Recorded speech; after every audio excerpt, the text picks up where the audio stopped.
Let's see here. I'm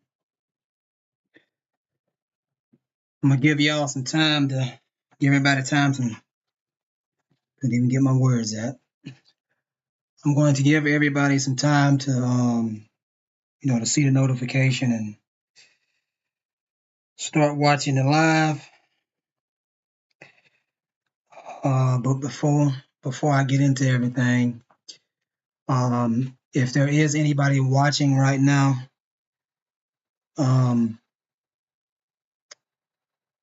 what on a scale of 1 to 10, how good can you hear my voice? Is there any issues, lag, reverb, something like that? Anything like that? On a scale of 1 to 10, just type it in the chat and I'm gonna go back and check.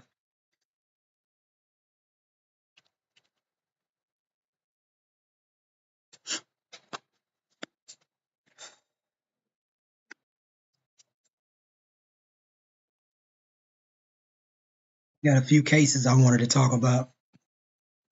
This is one of them. This is a good case too.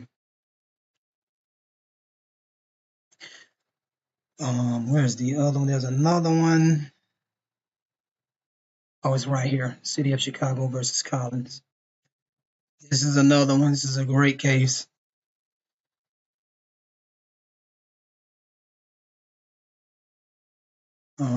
Let me go and see if I can check the chat. Okay, 10, all good. Appreciate it. Can everybody see the screen? Because you're not gonna see my face today. You're gonna see the screen. I'm gonna read the case. I'm gonna show it to you. If you want the case citation, let me know. Just ask for it in the chat, and I'll give you the case citation, and give you a link to where you can go and actually find the case and read it for yourself. What else? Hit that like button for me too, y'all. If y'all don't mind, I really appreciate it. It's been probably almost since I went live like this. It's probably been almost 2 years. But there's some things that I wanted to show y'all. When you're reading these cases, you have to look for what is being said and understand it, and you have to look for what is being implied by what is being said and understand it. So what I mean by that is when they say something, if it doesn't expressly say it in the case, but you can reasonably conclude that whatever your conclusion is also supports what this case is saying, then you can reasonably conclude that if it expressly says it, then it implicitly says it and it means the same thing. I know that's probably confusing for y'all to understand, but I don't really, as of right now, I don't really know any other way to articulate what I was trying to say. So if I confuse y'all, I do apologize about that. Let me go back and check the chat. Okay. Right. So, and if y'all have any questions, let me know. Just put it in the chat. Let's see. I'm gonna give everybody maybe about 5 more minutes. So if y'all want to go get you some water or something, then go ahead. But I'm gonna just try to give some more people time to get online. I don't really know how many people are watching.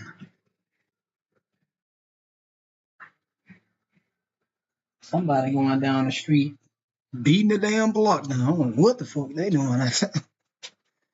Oh boy.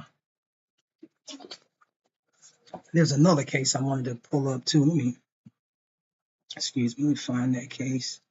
Not this. I think it's Maryland something. Downloads. All I know is it's Maryland.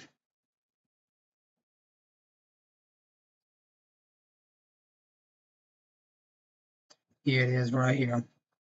I wanted to talk about this case as well.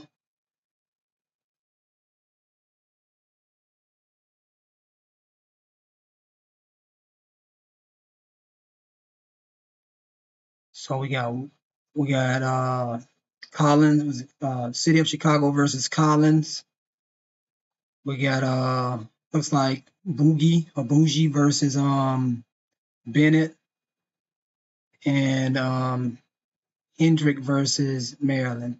Now these, I want y'all to know these cases are old, but that is irrelevant that they are old, because we're going to be discussing principles in this case, in this video, principles of law. If it's a principle, it applies everywhere. So it doesn't matter if this case isn't decided in your particular jurisdiction, if that makes sense. So what people need to look for, you need to understand, like Yusuf L says, there's a public and a private, and they don't mix. So what I mean by that is there are public definitions, aka legislative, aka territorial definitions, and there are private definitions, aka common law definitions, aka judge-made law definitions. Those definitions are not territorial definitions. They're completely two different jurisdictions. There's another one. Well, I have it pulled up somewhere else, but let me go and see. Stephen King says, do I have a Zelle? Yeah, I have like the little, I think it's a QR code, Stephen, for the Zelle. It's a QR code. I don't know how to post the code on here though.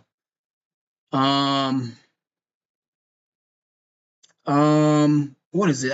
Do you have Venmo? If you have Venmo, I can, I think I can give you that, because I really don't know how to do the Zelle thing, but I do have Zelle. Let me see if I can do the Venmo. To anybody who's sending donations, I really appreciate it. Thank you. I don't care what it is, dollar, 50 cents, quarter, penny, whatever. It can just be a thank you for my time. I don't really care what it is. Thank you for the $20 donation, Jason. I really appreciate it.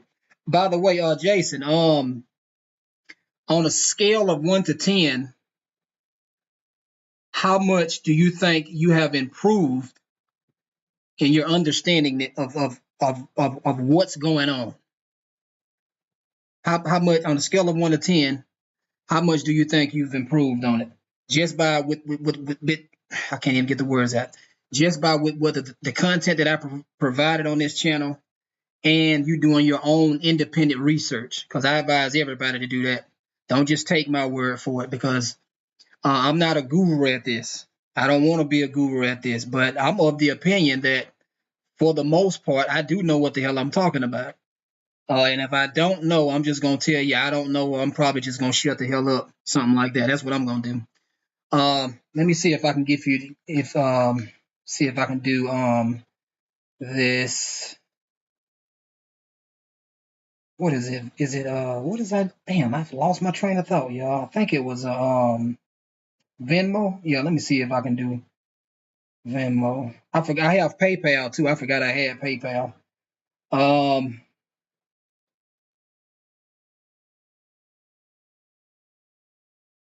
Where's my Venmo? I don't even know how the Venmo app looks anymore. I haven't looked at it in so long. I forgot how it looked. It's on here somewhere. Oh, there it is. Right there's a blue app with a V on it. Okay. Let me see what my tag is.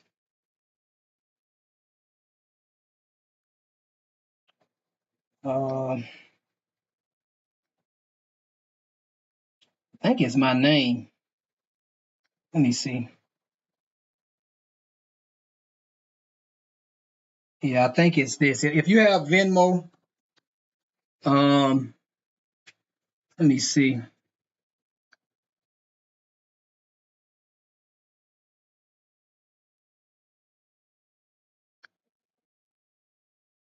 I mean, I think this is it. Do I have to do the email address? Okay, what is it? Yeah, if you have Venmo, let me know and I'll give you that. 8.4, good, okay. No worries, I try Venmo, okay. So the Venmo is going to be my legal name, which would be, here's the tag.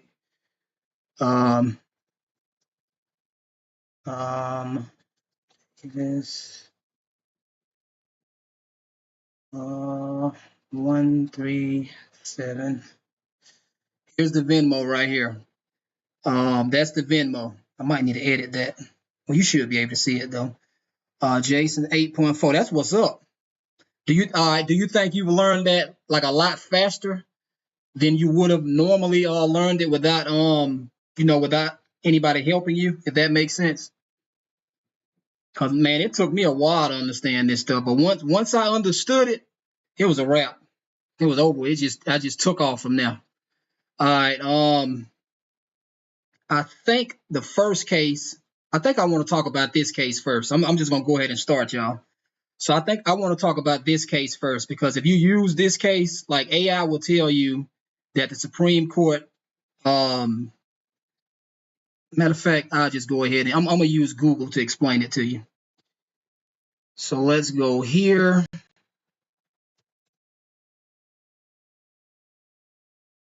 Okay, what did the U.S. Supreme Court decide in Hendrick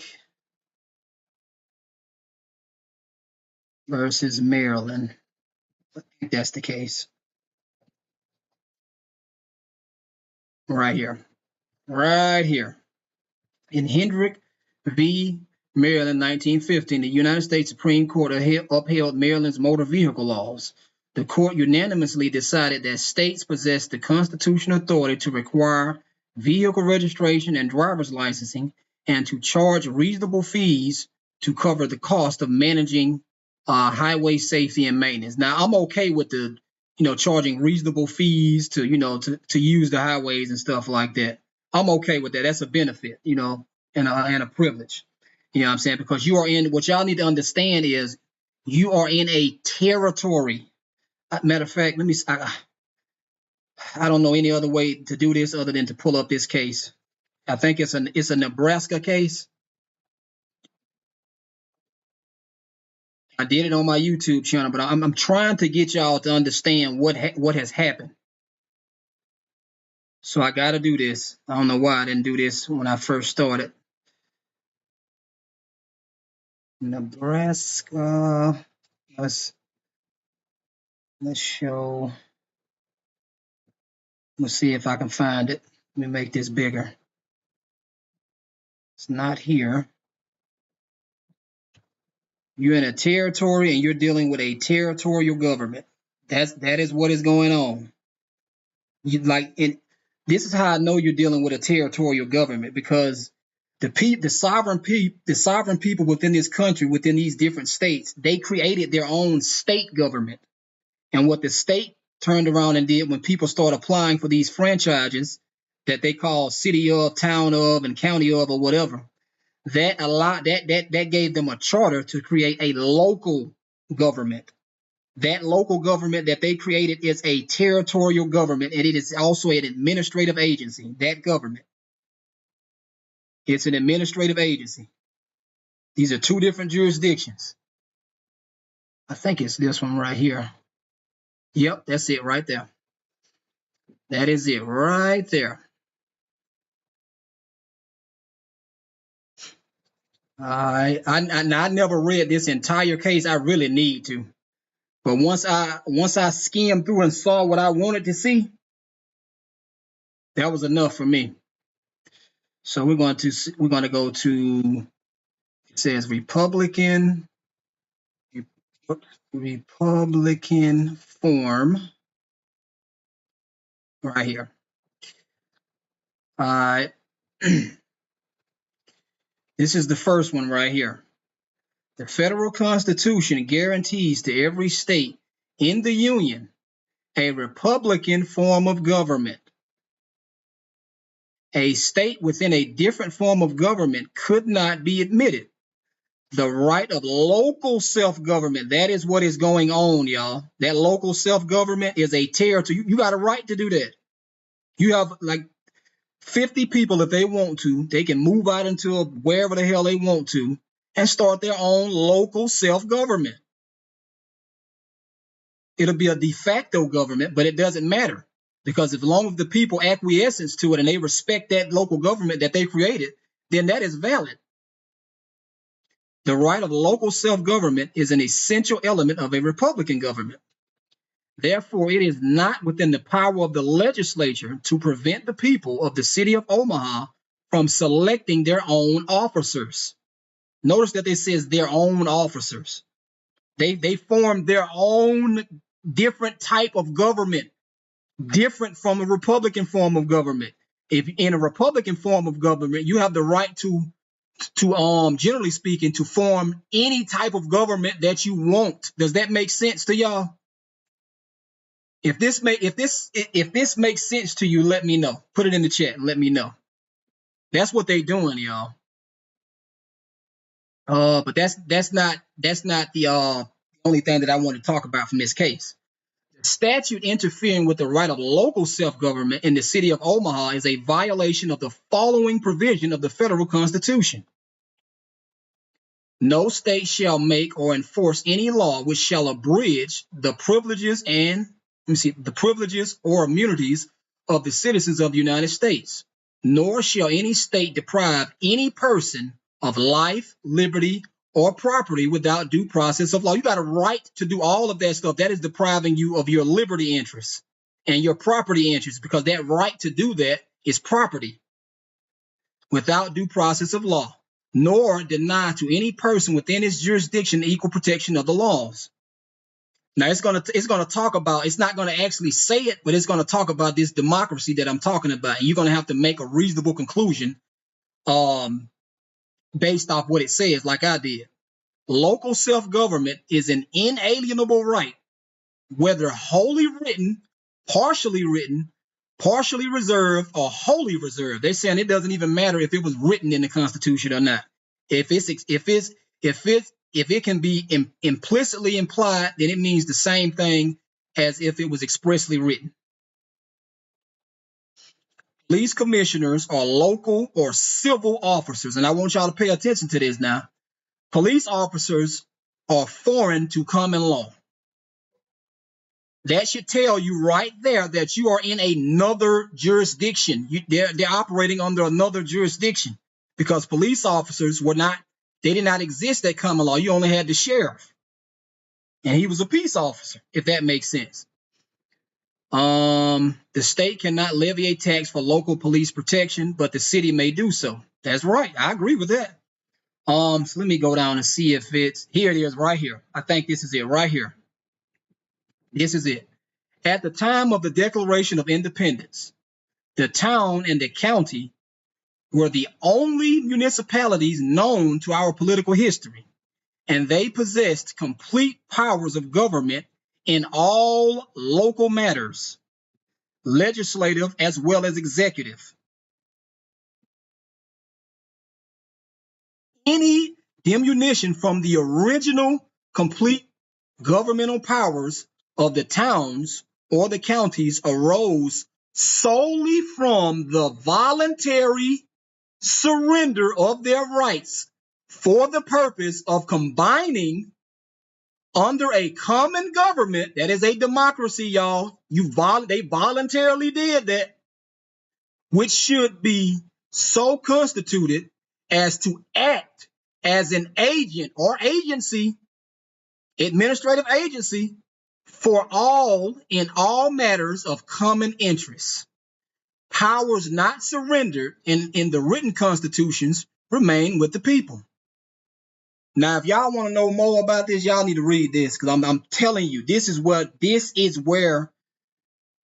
they tell you exactly what is going on. You have to read the old cases. That's when they was doing all of this shit. That's why you have to go and read the old cases. And they didn't sugarcoat this shit. They just told you what the hell, they just told you what was going on.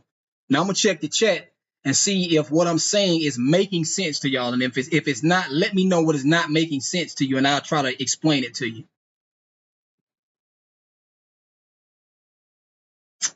Right here.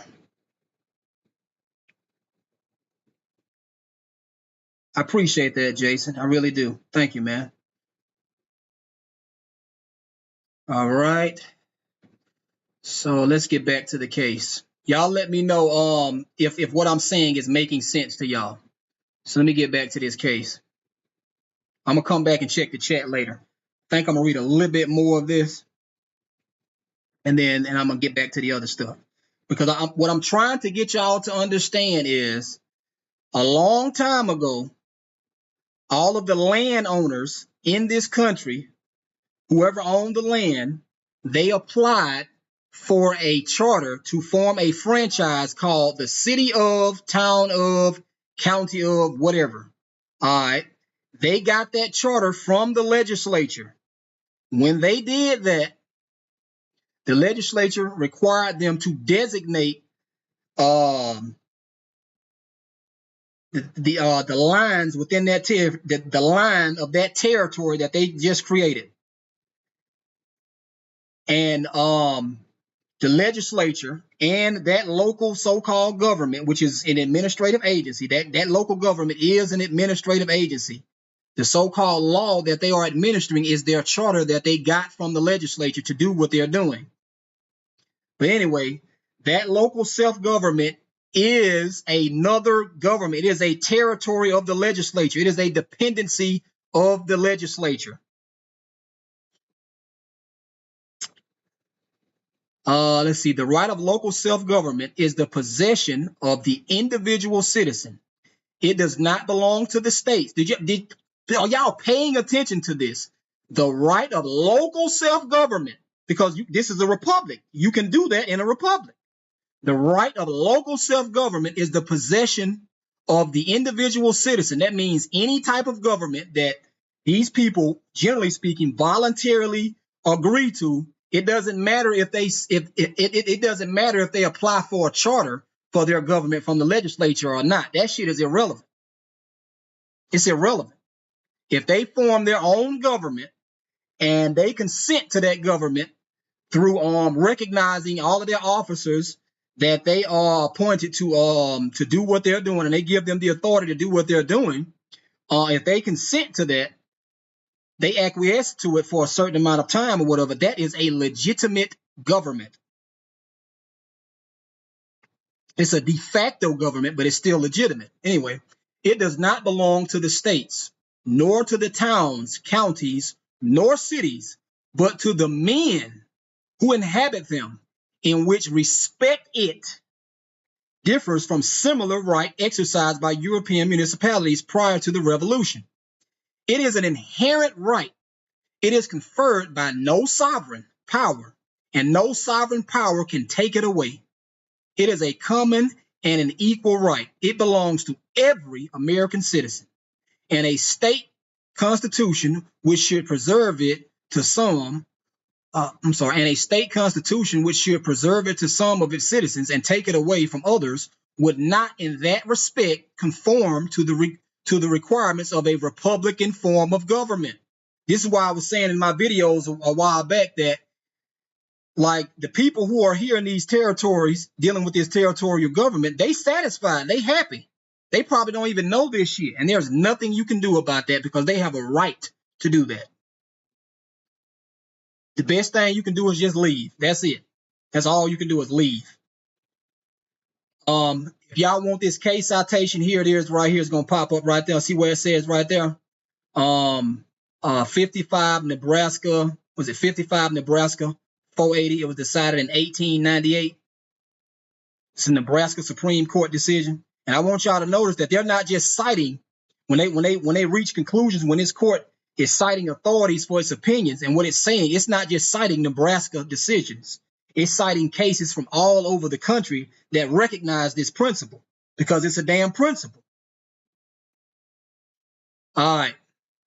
So now that well, let me stop right there. Let me see if y'all are understanding this first before I go to the next thing. So I'm gonna go and check the chat and see. Okay, so did they just imply cities don't fall under what you just read? Um, I'm gonna need you to. Can you substantiate your question a little bit more, SG? It's still a little vague. I'm sorry, man. Can you? I need you to be. I know it's probably gonna require you to type a lot, but I need a very specific question.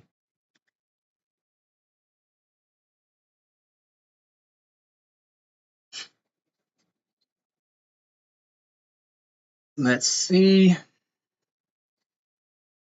Before I go to something else, and before I go to Hendrick versus Maryland, I want to know if y'all understood what I just said in regards to a territorial government and the people having a right to. Let me read this part again. I think I really want to read this part again right here because I think it might be going over some people's heads just in case. But anyway, any diminution of the original complete governmental powers of the towns or the counties arose solely from the voluntary surrender of their rights from the purpose of for the purpose of combining under a common government. They merged. That's a democracy. They all got together and they came together and said, this is what we want to do. And obviously, you can't do what the hell you want to do when it's a whole bunch of other group of people with you. Everybody cannot exercise absolute sovereignty in the manner that they choose over one geographical area. There will be fucking chaos. You can't do that. So that you have to surrender some of your rights. Anyway, the voluntary surrender of their rights for the purpose of combining under a common government, which should be so constituted to act as an agency, representative for all in all matters of common interest. This is what they did. That is a democracy. That's a democracy. You have a right to form a democracy within a republic. And you have a right to leave that democracy and go your ass off into the woods and do your own damn thing. Because it's still a Republican form of government. You got a right to do that. So is anybody not understanding this? I'm going back to the chat.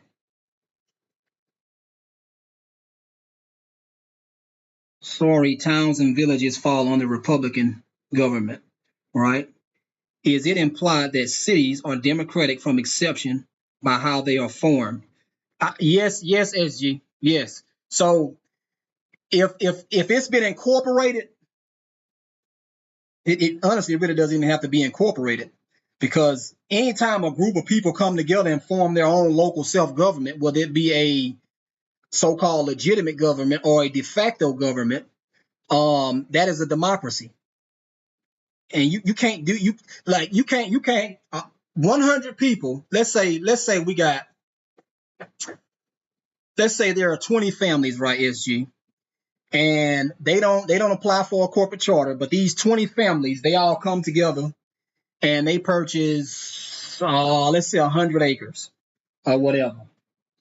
Those 20 families, unless this is something that they agree on, but they're not going to be able to do what let me rephrase that. One family is not going to be able to do what it wants to do over those 100 acres.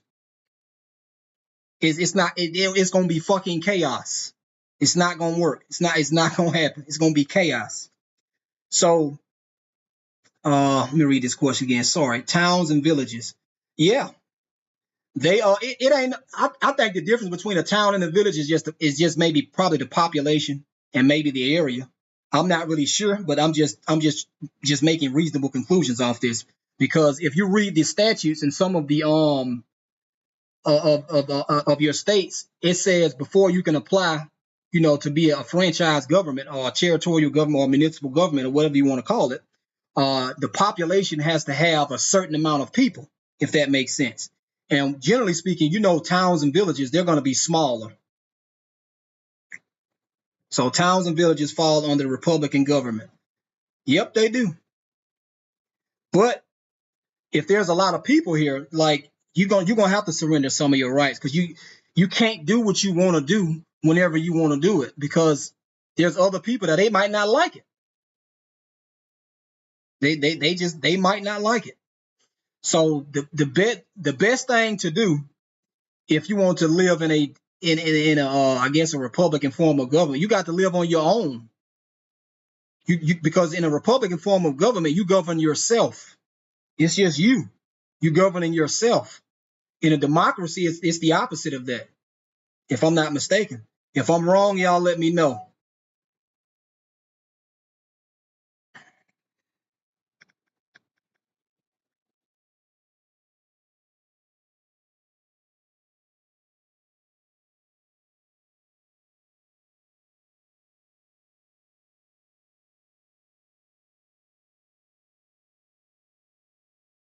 Let's see. Is it implied that cities are democratic from exception by how they are formed? It it doesn't matter how it's formed. If there's a group of people and they all coming together, that is a democracy.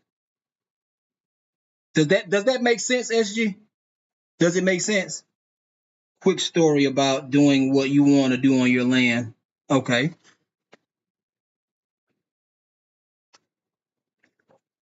All right. Now I'm gonna go to the. I'm gonna come back to the chat, because I haven't heard anybody saying that they're not understanding what I'm saying. So I'm just gonna assume that they don't, and I'm gonna go to the next case, which is Hendrick versus Maryland. So Hendrick versus Maryland was this right here. In Hendrick versus Maryland, the United States Supreme Court upheld Maryland's motor vehicle laws. The court unanimously decided that states possess the constitutional authority to require vehicle registration and driver's licensing, and to charge reasonable fees to cover the cost of managing highway safety and maintenance, or whatever. The court established the following key constitutional principles: states' police powers, because automobiles are inherently dangerous, which is a lie, because they're not. They can't. An automobile without anybody in it and the motor not running cannot harm you. You can crank it. You can crank that motherfucker up, and as long as it's in park, it is not inherently dangerous. So they lie. I don't know what they were talking about with that. But anyway, because automobiles are inherently dangerous and destructive destructive to roads, states have a legitimate authority to regulate their use on public highways. To a certain extent, it depends on what they're talking about when you say regulate their use. Because like if they're talking about speed limits and shit like that, yeah. As a matter of fact, let me tell y'all this. It doesn't matter if the legislature posted speed limits or not, because you still have to exercise your right of locomotion in that automobile in a reasonably safe manner on the public highways. So it doesn't even matter, because God's law, which is equity, tells you that. It's right there in equity. It doesn't even matter. I've seen cases on this. A lot of these statutes that say some of this stuff, what I just said, in regards to you have to use a certain amount of speed, reasonable speed, and be cautious and stuff like that. They got that from case law. They got that from common law case law. I've read this shit in cases. In these old cases that I keep telling y'all to go back and read, I've read them, and it is in some of those cases. I'm gonna read some of them tonight. If I can find it, I'm gonna try to read some of them tonight. Reasonable fees. States are legally permitted to charge registration and licensing fees. This whole registration, like, I think this is a violation of procedural and, if not procedural due process, I'm pretty sure it's a violation of substantive due process. You got a right to privacy. And licensing fees. But anyway, let me go back to this case, because I want to focus on the driver's licensing thing. So I want to tell y'all why this case is not a good case that AI uses to support its conclusion that you have to have a driver's license, because that is not a good case. This is not a good case. So let's go here. So what I did was this, to nip this all in the bud, I typed in the term driver. All right, that's one of them. The term driver in this whole entire case is mentioned one damn time. That was surprising for me. So I'm like, okay, if it's mentioned one time, then what definition are they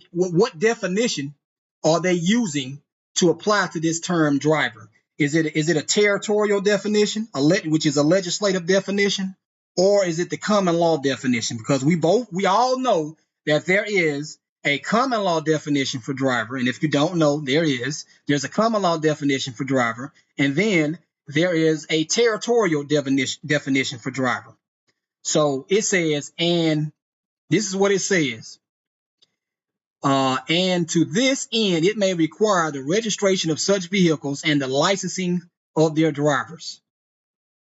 What I'm trying to get y'all to understand is, in this case, they're not saying which definition for the term driver that they are using.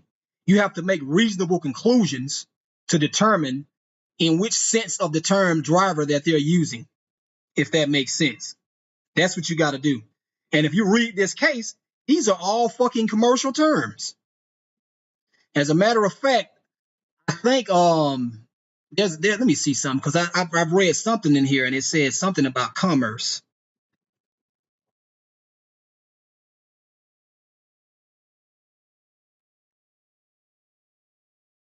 Because it says something about driver's license being registered interstate or interstate commerce. There was something to that effect, something like that. Let me see if I can pull it back up.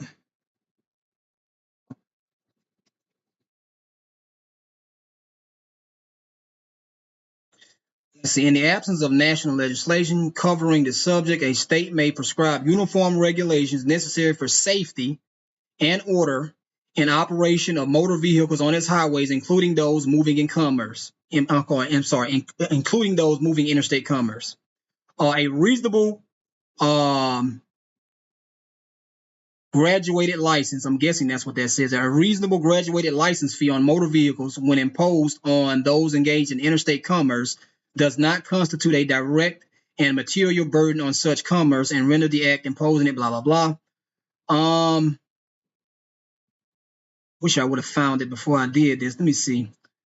The reasonableness of the state's action is always subject to inquiry insofar as it affects interstate commerce. In that regard, it is likewise subordinate to the will of Congress. A state which, at its own expense, furnishes special facilities for the use of those engaged in interstate and intrastate commerce may exact compensation therefor, and if the charges are reasonable and uniform, they constitute no burden on interstate commerce. You can reasonably conclude that just by reading this, that they're talking about commerce, because they cite this case as a basis for justifying the state charging you a licensing fee, a tax for you to exercise your right of locomotion on the public highways.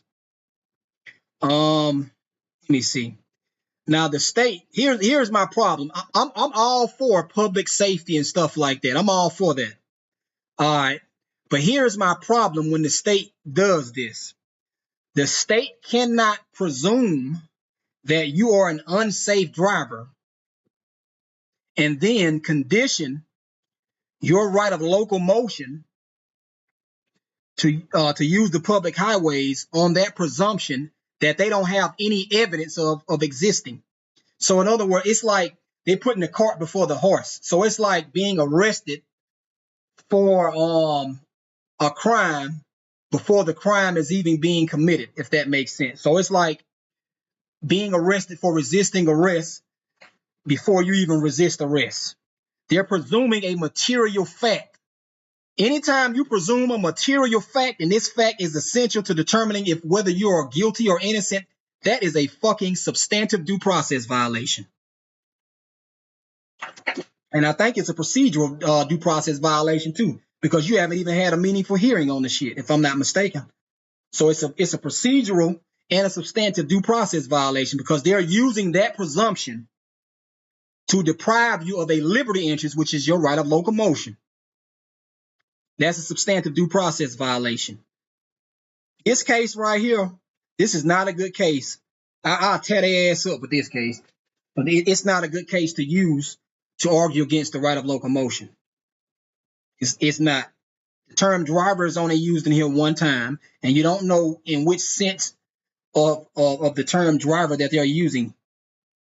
I can tell you right now they're not using the common law definition because these are all commercial terms.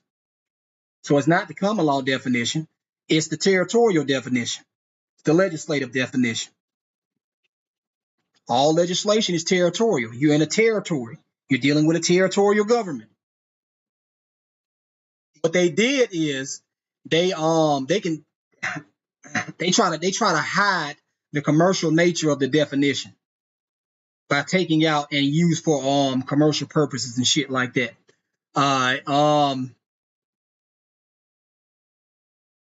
If y'all want this case, y'all can go and read it. I'm not going to read it. But y'all can go and read it. It is 235 U.S. 610 1915.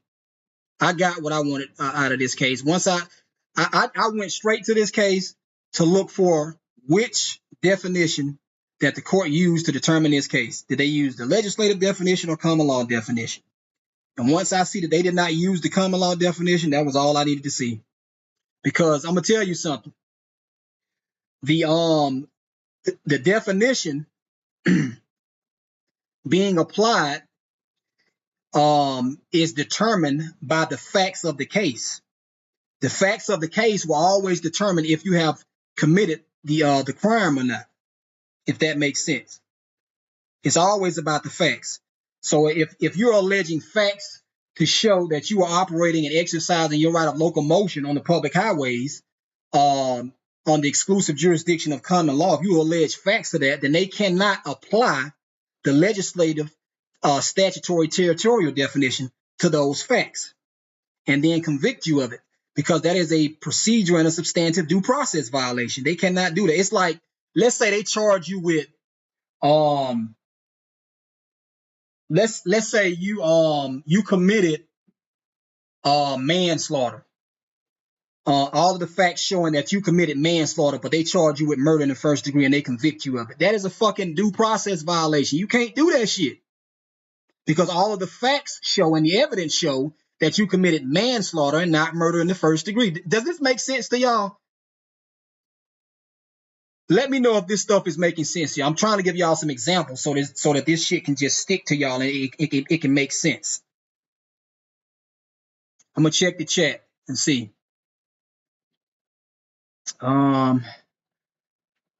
Quick story. It makes sense. Yes. Okay. From time to time, I'll see a video on YouTube about people of color who cry racism when they can't get into a country club that is private.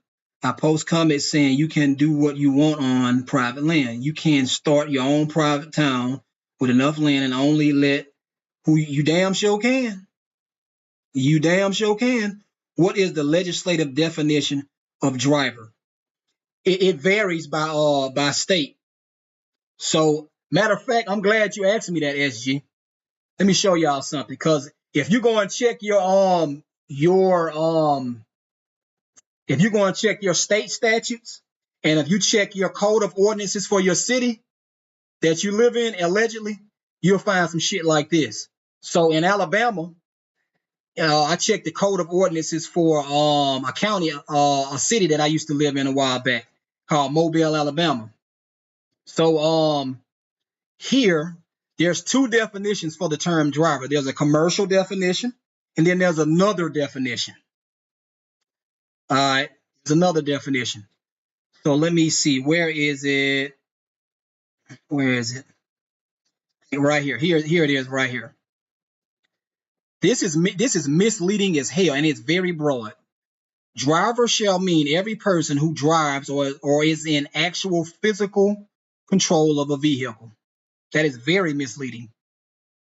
But this definition of driver is the state's exercising its. I'm not sure if this is I think this is a safe, like a police regulation or safety regulation or something like that. This is a safety regulation. So they're going to say you need a license before you can get on the public highways. They want to make sure you're competent. But here, this is my problem with this. This is what Yusuf says also. Yusuf agrees with this. I agree with this too. But the only thing is they are presuming that you are an unsafe driver. You cannot do that. They need some type of evidence to deprive you of this liberty interest before conditioning your right of locomotion. You exercising your right of locomotion on that presumption. It's a presumption. They're presuming that you are an unsafe driver, and that presumption is a due process violation. You can't do that. You can't do that. It's a damn due process violation. Now, let's say you got somebody out there who doesn't have a so-called driver's license or whatever, and they out there, they're an unsafe so-called driver. They're running stop signs, speeding through schools, drinking and driving, shit like that. These motherfuckers, yeah, you can get them motherfuckers because they are a danger to the general public and themselves. So I agree with that. Does that make sense? This is the one that they're talking about, public safety. Here's the commercial definition for it. There's another one right here. Driver shall mean a person operating a vehicle for hire upon the public streets of the city. Now, these are the territorial definitions. Now, notice I keep saying this because this is a charter. The city of Mobile. They got a charter from the legislature to create a franchise called the City of Mobile. Matter of fact, let me see if I can find it. Well, no, I'll have to go and read it, but I don't want it to take too long. But in this charter, they're designating where the territory starts and where it ends, and they're very specific with this. This is a territory, just like your property. You can be in goddamn Timbuktu and own some property in Alaska. That property, you have territorial jurisdiction over that property. It doesn't matter if you live in Alaska or not. That's your property. All right. Let's go. Let me go back to the comments and see if I can answer some more questions. Oh, SG, you have whatever state you in, SG. You have to look to your statutes and see what the term driver is in there. I think they just never define it, but it means the same as common law. No, it doesn't. They're hiding it. The fact that you are an actual let me see, because most, like a few states that I've seen, they use this definition right here. This is the one that they use right here. Driver shall mean every person who drives or is in actual physical control of a vehicle. That's the definition that they use. It's very misleading. The scope of this, in my opinion, because we know that they have a territorial definition. I mean, not a territorial definition. We know that they have a commercial definition because I just showed it to y'all. This definition is for public safety. All right. So they have the scope of this is it has to relate to public safety, and they cannot, in my opinion, they cannot presume that you are an unsafe driver. It's not even their responsibility to make sure that you are a safe driver. That is your parents' job. But if what people don't understand is this agency that people created is acting in loco parentis, if that makes sense. Do y'all know what that term means? Because that's exactly what they're doing. They're teaching your children while you at work. They're paying for daycare. They're paying for school lunches. What else they doing that's public? They're providing, the state legislatures, they provide acts that benefit certain people. Like when some people die, they get Social Security or they get a death benefit or something like that, retirement and stuff like that. That's all that they're doing. They're acting as your agent on the local and federal level and state level. That's what they're doing. It's an the charter is essentially, whether it be the Constitution, you can say that that's a charter because I mean that's what it is. The actual charter that they get from the legislature, that these municipalities get from the legislature, It's a chart of authority. It's a power of attorney. Does that make sense? You're giving them certain duties and responsibilities and rights to do for you because you don't want to do it yourself. Let's see. Makes sense. Yes, makes sense. They just always presume you are a driver and leave it to you to rebut the presumption with adequate facts. At that point, the prosecution has to show real evidence of interstate. That's right. Yeah, they do. Yeah, they do. And I'm going to show you this case too. I'm going to read both of these cases, and it does not matter in what mode you exercise your right of locomotion in. As long as you are doing it in a reasonably safe manner, you good. When you factor in what I said about the presumption of being a driver, it's not about presuming you are unsafe. It's about being viewed as reasonable to test competency in doing something. I can agree with that because the presumption and your language when you say it reasonable to test competency, it seems like that they complement each other. Like that's the whole purpose of the presumption. I'm not sure if I said that right, but I do get what you're saying, and I do agree with it. The legislature can regulate intrastate commerce. Yep. Driver shall mean every driver who drives. This is talking nonsense in circles. They don't define drive, so we assume what it means. Yeah, we do. It always means using the public roads as a place of business. Talking in circles. Yeah, that's what they be doing. All this bullshit. That's what they do. All right, now I'm gonna get into this case. All right, this case is gonna be a little long. It's about 9 pages. It's not gonna be as long as Collins, City of Chicago versus Collins, but it's gonna be long. So I'm trying to see where does it start when the judge starts writing their opinion.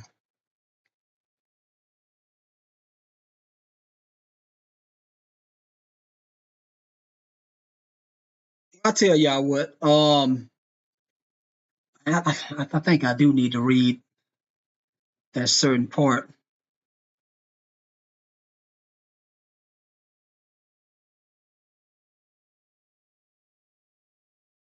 That's in the street. I'm trying. Let me give me a few minutes, y'all. I'm trying to find it.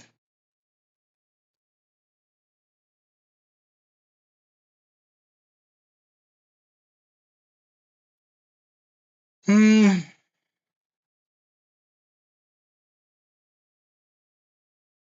think because I don't want to read the other stuff. Y'all can go and read that if y'all want. I think it starts right here. I was gonna read the whole thing, but I don't want to confuse nobody. So I just want to I want to point out the principle in this case, and I believe this is the case. So I'm gonna read it. Let me make it a little bigger so y'all can see it. All right, I'm gonna start right here. Highways and streets are not for the exclusive use of vehicles propelled by animal power, nor are travelers confined to the use of such power and ordinary carriages upon the highways. That means that, well, let me just read some more. The use of any new, this is before I'm assuming that this is before actual motor vehicles came out. This case was decided in 1901. All right, so they're saying the use of any new and improved means of locomotion must be deemed, meaning presumed, to have been contemplated when the highways and streets were laid out or dedicated. Whenever it is found that the general benefit requires it, and such new means of locomotion cannot be excluded therefrom, merely because their use may tend to inconvenience or even to the injury of those who continue to use the highways. And hold on, I think I might have misread it. Let me go back up. The use of any new and improved means of locomotion must be deemed to have been contemplated when the highways and streets were laid out or dedicated.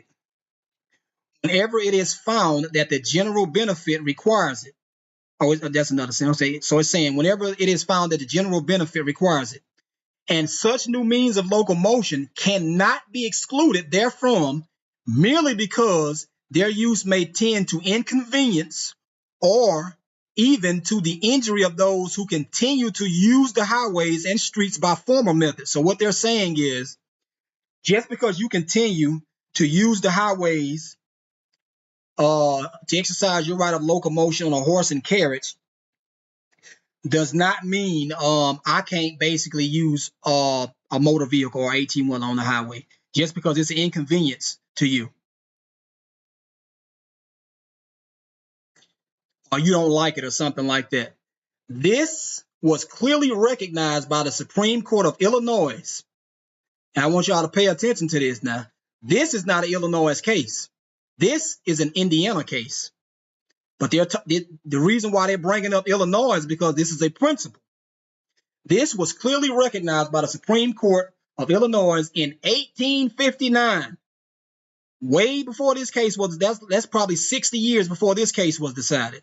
In the case of Moses versus Pittsburgh, the court said to say that a new mode of passage shall be banished from the streets, no matter how much the general good may require it, simply because streets were not so used in the days of Blackstone, would hardly comport with the advancement and enlightenment of the present age.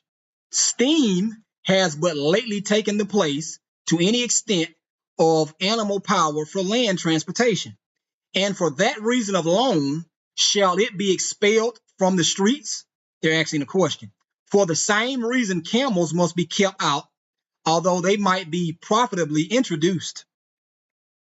In 1876, the same rule was declared in Michigan. This is a principle, which was an action to recover for an injury occasioned by the plaintiff's horse being frightened by a traction engine on the public highways. The court, by Cooley Justice, this is Justice Cooley. This justice right here, this man knew what the fuck he was talking about, and they always cite him, especially in these old cases. He has a law school named after him in Michigan. Persons making use of horses as a means of travel or traffic. Notice there's a distinction right here. What's the difference between travel and traffic? What are we talking about here? One has to be commerce. But anyway, persons making the use of horses as a means of travel, meaning locomotion or traffic, by the highways have no rights therein superior to those who make use of the ways in other modes. It is true that locomotion upon the public roads has hitherto been chiefly by means of horses and similar animals, but persons using them have no prescriptive rights and are entitled to only the same reasonable use of highways which they must accord to all others. Notice that they're not citing statutes for this, y'all. Improved methods of locomotion are perfectly admissible if any shall be discovered, and they cannot be excluded from the existing public roads, provided their use is consistent with the present modes. A highway is a public way for the use of the public in general, for passage and traffic without distinction. The restrictions upon its use are only such as are calculated to secure to the general public that the largest practicable benefit from the enjoyment of the easement, and the inconveniences must be submitted to when they are only such as are incident to the reasonable use of impartial regulations.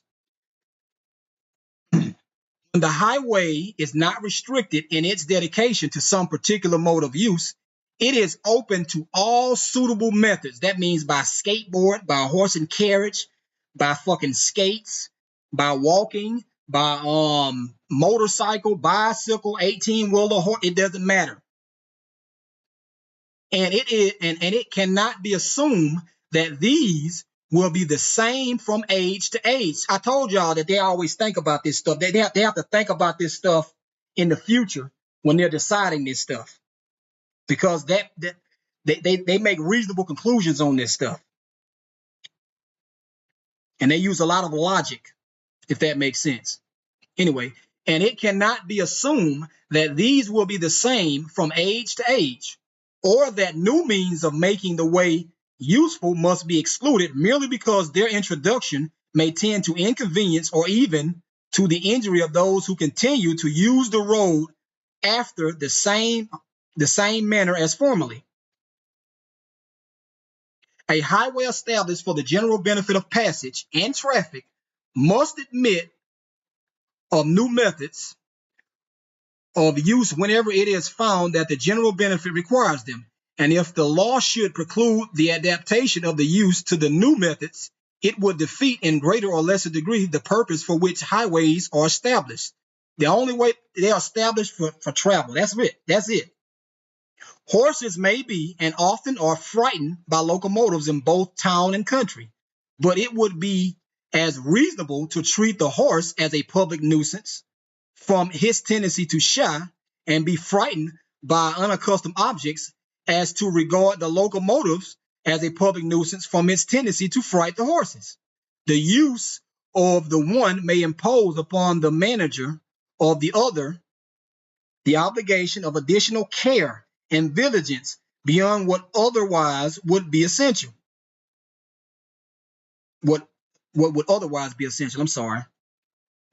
If one in making use of his own means of locomotion is injured by the act or omission of the other, the question is not one of superior privilege, but it is a question whether, under all circumstances, there is negligence imputable, because it is your responsibility to exercise your rights in a reasonably safe manner. You cannot exercise your rights while simultaneously violating the rights of somebody else,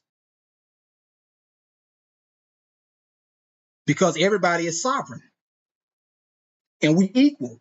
So since we sovereign and equal, we have to treat each other the same. Generally speaking, like in the public we do, generally speaking. But now when you private and shit like that, hey, you just fucked up. They don't want your ass, they don't want to deal with you, they don't have to deal with you. In the end, let me see, blah, blah, blah. In Wabash, decided in 1887, this court by Mitchell Justice said road engines propelled by steam and portable engines operated by steam have become familiar in every agriculture community. To declare that their use near or their passage over a public highway constitutes a nuisance would be practically to prohibit their use in the manner in which they are customarily employed and moved from place to place. I'm trying to find, I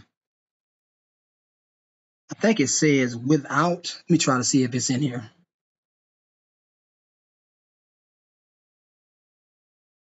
Six times. Let me go down.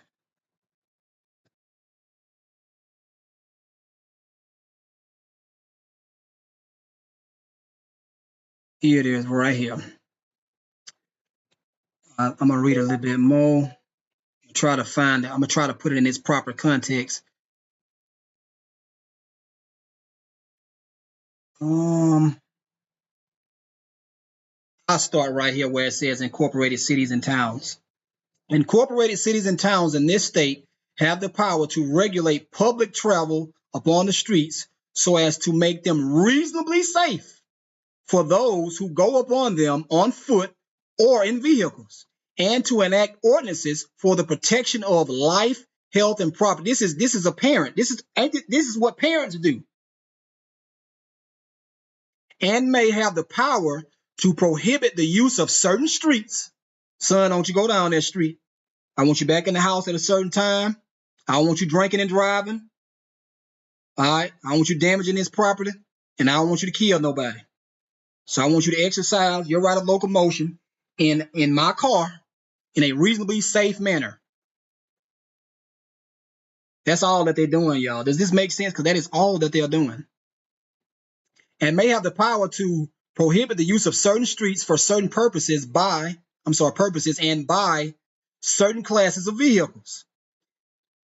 Yet it is evident that they have no authority under their implied powers or under the general grant of power over the streets and alleys to prohibit traction engines or other vehicles not propelled by animal power from using all the streets. Such an ordinance is not a reasonable exercise of such power over the streets. Appellees cite cases which hold that a municipal corporation has the power to prescribe the motive power to be used in moving streetcars in such corporations, and that when it prescribes one kind of power, that company cannot use another. This power results from the fact that a street railroad cannot be constructed on the streets of a town or city without the consent of the governing body thereof, which may, in its discretion, refuse such requests or grant it on such conditions as it deems proper, one of which may be that it shall only use a designated motive power. Blah, blah, blah. This is where they get that from. I want y'all to pay attention to this now, because it's finna get a little good. It's getting to the part that I want. But vehicles, whether moved by animal, steam, or other power, which do not require a specially constructed track, may be run upon the streets and alleys of a municipal corporation without first obtaining the consent of the governing body thereof. And this is Cooley right here. They're citing Cooley for this. So if you go on Cooley on Torts, 2nd edition, page 734 and 735, you're going to see something like that.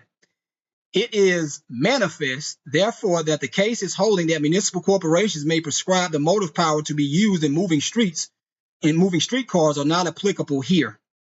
So right here, vehicles, whether moved by animals, steam, or other power, which do not require a specially constructed track, may be run upon the streets and alleys of a municipal corporation without first obtaining the consent of the governing body thereof. All right. Let me go back. I'm going to go back to the chat and check this out, see if I got any questions in here. State creation versus God creation. That's right. That's damn sure right. Yeah, there's a character limit. I know what you mean, SG. That's how Diddy's freaky ass got busted from sex trafficking, interstate commerce. Now that's funny. Incorporated towns and villages can regulate. Sounds to me like incorporated towns become territories which are subject to the legislature. Unincorporated towns are not. I'm of the opinion that that is true. SG. Remember when there was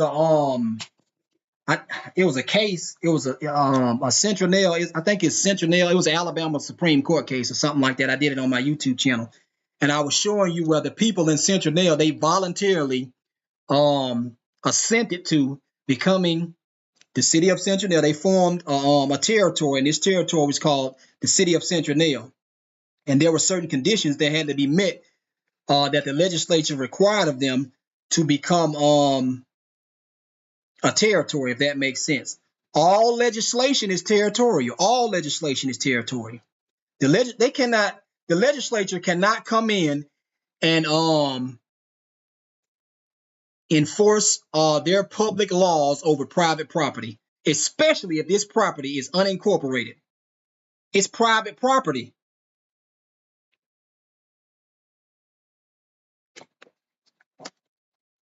Wouldn't that constitute a taking? If you don't want nothing from the government, you don't need any of their benefits or privileges, you're capable of taking care of yourself, and they come in and they start enforcing their laws over your private property, their public laws, so-called, over your private property, does that not constitute a taking? That's no different than me at home exercising my territorial jurisdiction and the laws that I make for my house in somebody else's house. Does that make sense? Because traditionally, the only thing that they were required to do was protect your rights, protect your liberty, and protect the borders or something like that. I hear Yusuf say that all the time. Because you are sovereign. You got to protect your damn self. Generally speaking. When they say protect your, let me see. I think you went over a case where one person objected to incorporation in equity, and they were fighting over whether he took too long. Yeah, I did, SG. I did. I damn sure did. It was an old case. I think it was out of I don't know. I don't remember what case it was, but I did do that case, and he waited too long. They probably did. They probably did, SG. They probably did come to a private agreement, but he waited too long to make a complaint about it. And in that case, they were saying that none of the citizens were complaining about it. He's the only one. He's the only one complaining about it. But he should have did something about it sooner before they start investing their money in it and their time and their energy into it. In fact, the chancellor in that case said that if the man wouldn't have waited too long, he would have got his remedy. That tells you right there that you're in a territory. If y'all go on my YouTube channel and look, I post a lot of cases on the comment section. It says all legislation is prima facie territorial. That's how I came to the conclusion that you're dealing with a territorial government, because these cities and these incorporated cities and towns, they are applying for a corporate charter from the legislature under some sort of statutory authority. All legislation is territorial. Legislation is comprised of statutes. Legislation is written by the legislature. You're dealing with a territorial government. Let me go here. Let me go to the Collins case right now. All right.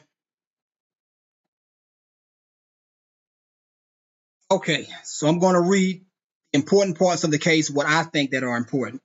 And if y'all need me to, if y'all need me to explain something to y'all, let me know.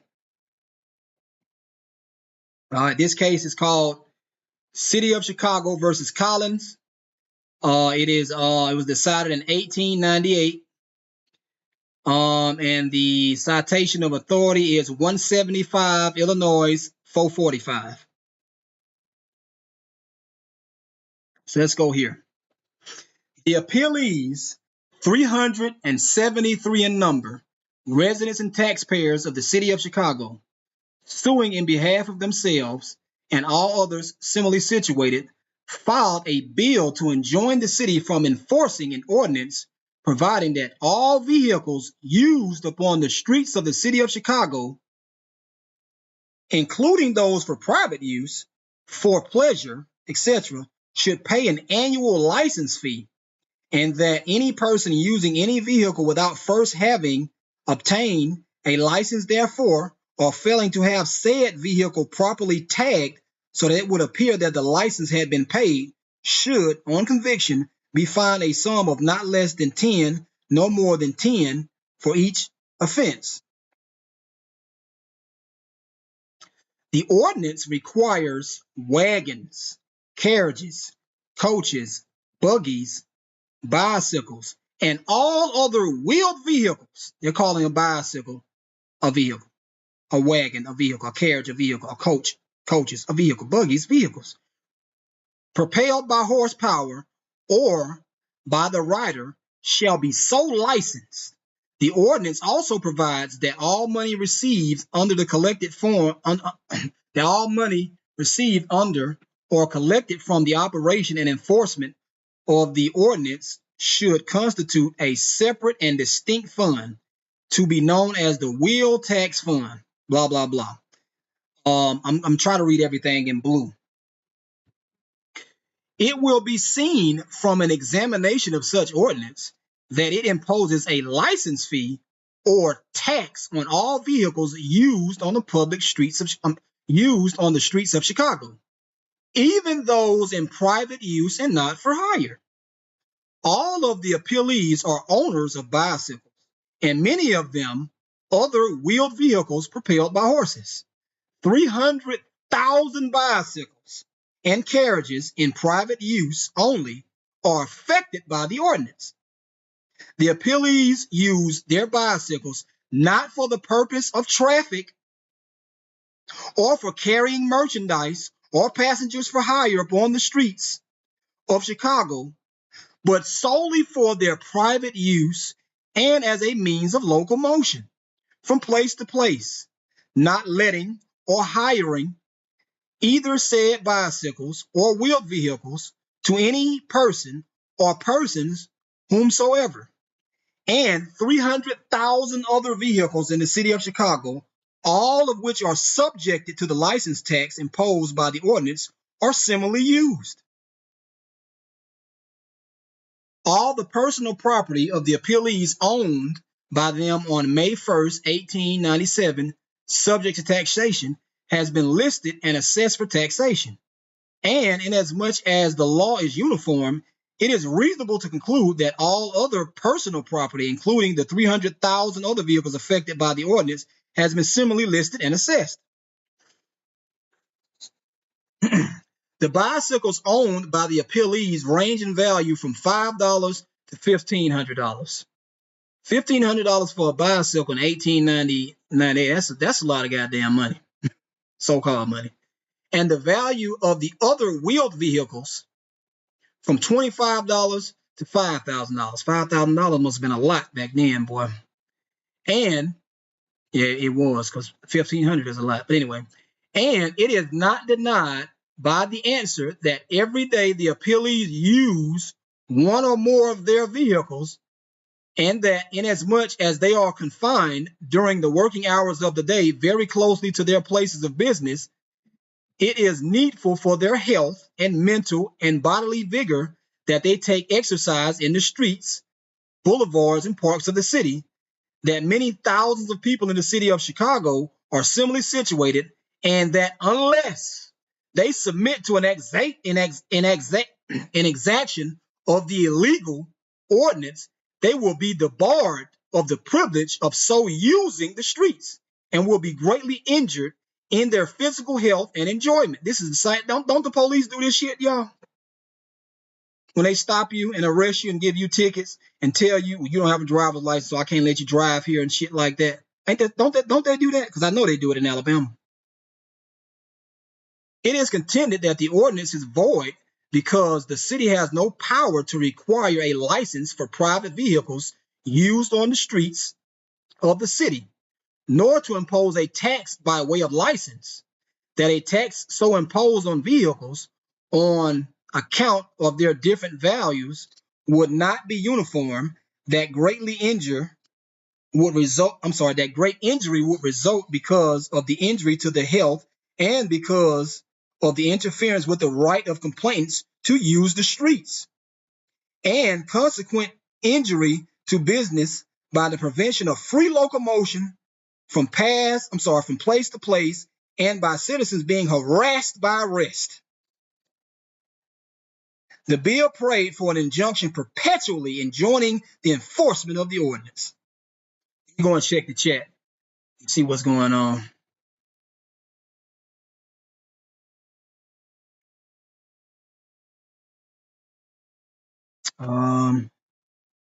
Let's see. Yeah, they weighed the prospect of undoing everything that had been done to that point under incorporation and what it would take to reverse it.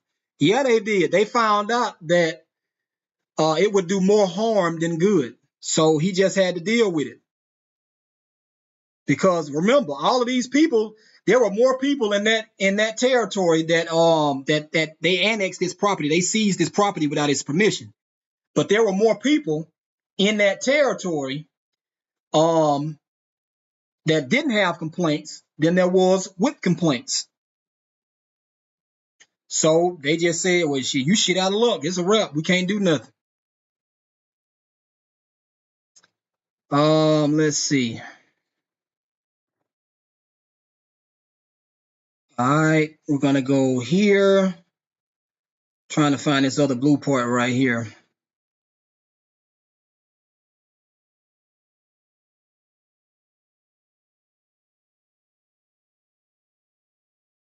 They're saying that the ordinance is void because it's unreasonable and oppressive and violates constitutional rights. The ordinance is a tax and is invalid because it is not uniform. Well, no, I don't want to confuse nobody. So let me go down here. because this is what the justice, he starts reading the case at. I'm sorry, he starts writing the case at right here. Mr. Justice Phillips delivered the opinion of the court. So let's go. I'm getting to the blue part.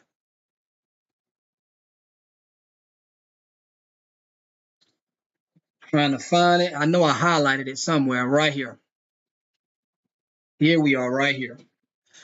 The streets and alleys of a city are held in trust by the municipality for the use of the public for purposes of travel thereon as a means of access to and egress from buildings abutting thereon or lots adjacent thereto. The right to travel on and along the streets of a city belongs to the general public and does not belong to its denizens alone. The right to travel being in the general public everywhere. All persons have a right to pass along and use the streets and alleys of a city in all their parts, the full width and length thereof. The municipality, which is a mere trustee of the public and holds the streets and alleys in trust for that public, cannot deny the right of the public to use the streets and alleys. It cannot assume an exclusive ownership and deny the rights of the beneficiaries, which is you, under their trust and arrogant to itself a power greater than that of a mere trustee, and prevent the use of the streets and alleys by individual members of the public. The right of the public to use the streets. You have a right to use the streets. It don't say you have a right to use the streets once you get a license. And if it does say that, they lying to your ass. I'm telling you right now, they lying. The right of the public to use the streets is the right to use them for the purpose of travel in the recognized methods in which the public highways of the streets are used. Any method of travel, horse, skateboard, motor vehicle, truck, motorcycle, bicycle, these are modes of travel. Walking, modes of travel. Any method of travel may be adopted by individual members of the public, which is an ordinary method of locomotion, or even an extraordinary method. What do they mean by an extraordinary method? A truck driver, a taxi driver, a hackney carriage. Everybody has a right to use the streets. But I'm gonna get to you. I'm gonna get to the other part in a minute. Or even an extraordinary method, if it is not of itself calculated to prevent a reasonably safe use of the streets by others. There's the equity principle right there that I was telling y'all about. If a right exists in a city council to impose a license fee by way of tax on every person using wheeled vehicles thereon, they're making reasonable conclusions with this argument, y'all. It may in like manner impose such a license fee for such use of the streets in every other manner of locomotion or travel. What do they mean by that? And reach the man on horseback or pedestrian walking down the damn street. That means if they could do that, then that means they can tax your ass for walking down the damn street. That means you need a damn license to walk down the street. You need a damn license to use a horse to travel down the street. They're making reasonable conclusions, and they're saying that they can't do that.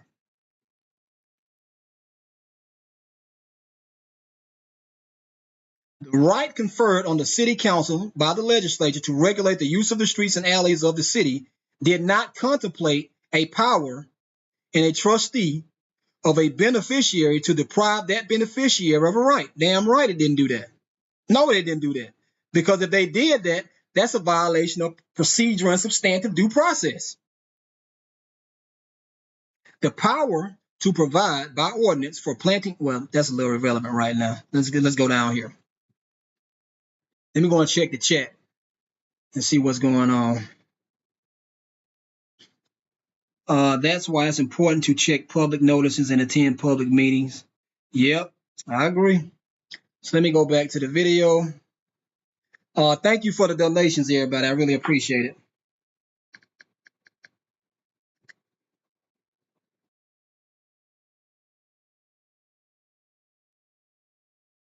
All right. Any usual method, let me make this a little bigger. Any usual method of travel along the streets and alleys of a city cannot be declared a nuisance.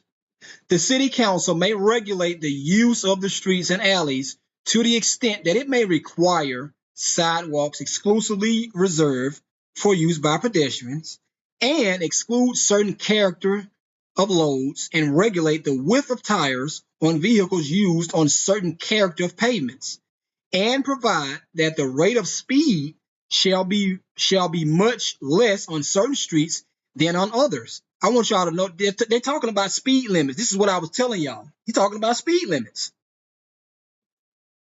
He's not citing any statutes for saying what he's saying. This is equity. And otherwise regulate the use of, let me see, hold on. And provide that the rate of speed shall be much less on certain streets than on others. And otherwise regulate the use of the streets, having in view solely the welfare and safety of the public. This is what parents do.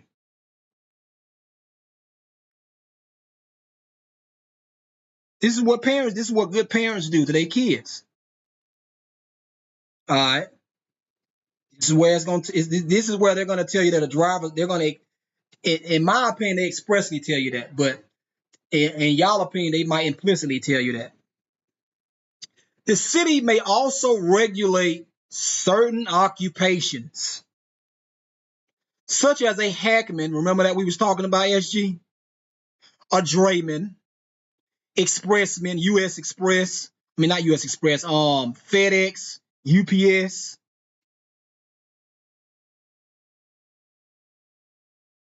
And the like. What does and the like mean? And the like means anything similar to a hackman, drayman, express, and expressman. And that means it doesn't matter if it existed back then. If it exists now, before this case was decided, I mean, if it didn't exist until after this case was decided, and it's similar to any of these, it is an occupation, and the city can regulate it.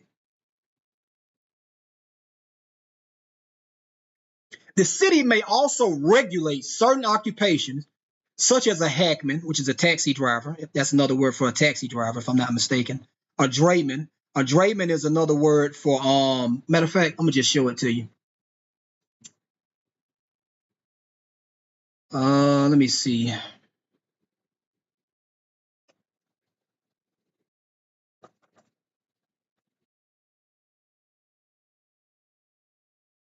Drayman. Let's go to Wikipedia right here. This is a drayman right here. This is it. See this? This is a vehicle. All right. This is a vehicle. This is a vehicle. This is a drayman right here. This is a dray. These are the drivers. These is the horse and carriage. This is the freight. See this? This is a dray. This is commerce. He's going somewhere. He's delivering something. That's a drayman. Let's go here.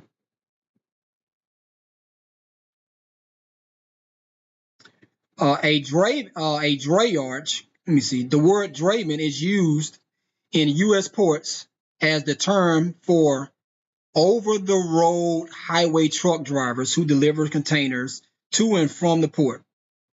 There it is, right there. Right there. I don't agree with everything on Wikipedia, but I agree with that. The word drayman is used in U.S. ports as the term for an over-the-road highway truck driver. Anyway, let's get back to the case. The city may also regulate certain occupations, such as a hackman, drayman, expressman, and the like, for such regulation is of a police character having reference to the general welfare as a means of preventing improper exactions and extortions. And for the same reason, a license may be exacted for vehicles used in the transportation of goods and merchandise, or of passengers, or for other purposes of traffic. But such license is an occupation license and not one for the use of the streets, because you have a right to use the streets. The license in the latter name case is designed to operate upon those who hold themselves out to the public as common carriers, and a license may be exacted from such a proper exercise of police power. But no reason exists why it should be applied to the owners of private vehicles used for their individual. Let me read this again. But no reason exists why it should be applied to the owners of private vehicles used for their individual use exclusively in their own business or for their own pleasure as a means of locomotion. And here are the cases that they're citing to support that opinion, that decision. They're citing an Illinois case, which because this is the Illinois case. These are all Illinois cases except for this is a Missouri case, this is a Kentucky case, and this is, I forgot which kind of case this was. I don't really know. But that's what they're citing. Anything which cannot be enjoyed without legal authority would be a mere privilege. Let me go back and read this again. But vehicles, whether moved by animal steam or other power, which do not require a specially constructed track, may be run upon the streets and alleys of a municipal corporation without first obtaining the consent of the governing body, thereof. Let me read this again. Anything which cannot be enjoyed without legal authority would be a mere privilege, which is generally evidenced by a license. One of the reasons that they have to require you to have a license to come and do business in these territories, because if they wait too long, they waive their damn right to challenge it. Like this man did, SG, when they annexed his property and he tried to come in and attack it later. That's what they do. They waive that right. They can't sleep on their rights. Nobody can sleep on their rights. You can't and the government can't.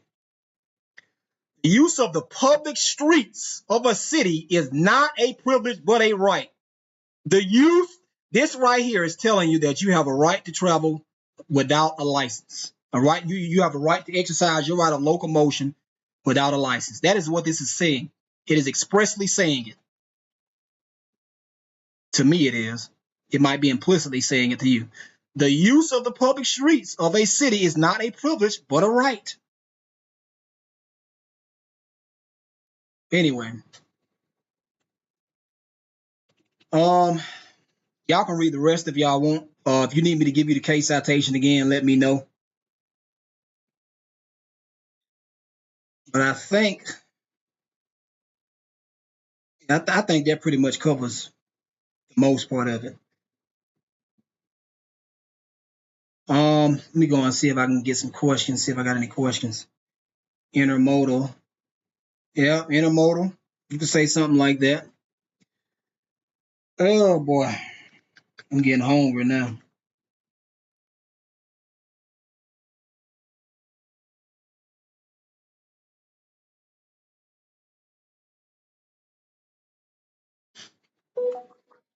Let's see, who is that? Hold on.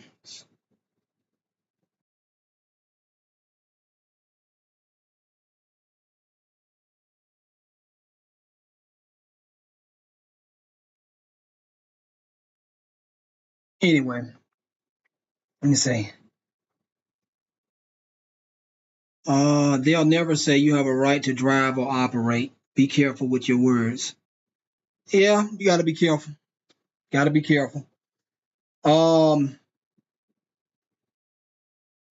right.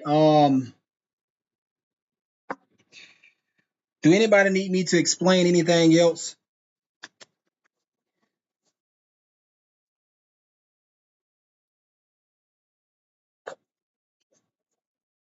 If y'all want to, anybody have any questions about something or want to talk about something, you want me to go back to another case that I pulled up, let me know. Let me take me a little break. Probably gonna eat me some fruit or something. I'll be right back, y'all.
Okay. Let's see. I still ain't get me nothing to eat yet. Let me see if anybody got any questions. Do anybody got any questions, man? Because if y'all do, post them in the chat, and I'll see if I can answer them. If not, I'm gonna probably go ahead and end the live. You can ask questions about anything. It could be a criminal case, civil case, lawsuit, petition, writ. I don't care what it is. If I can answer the question, I'll do my best to answer it. Just let me know.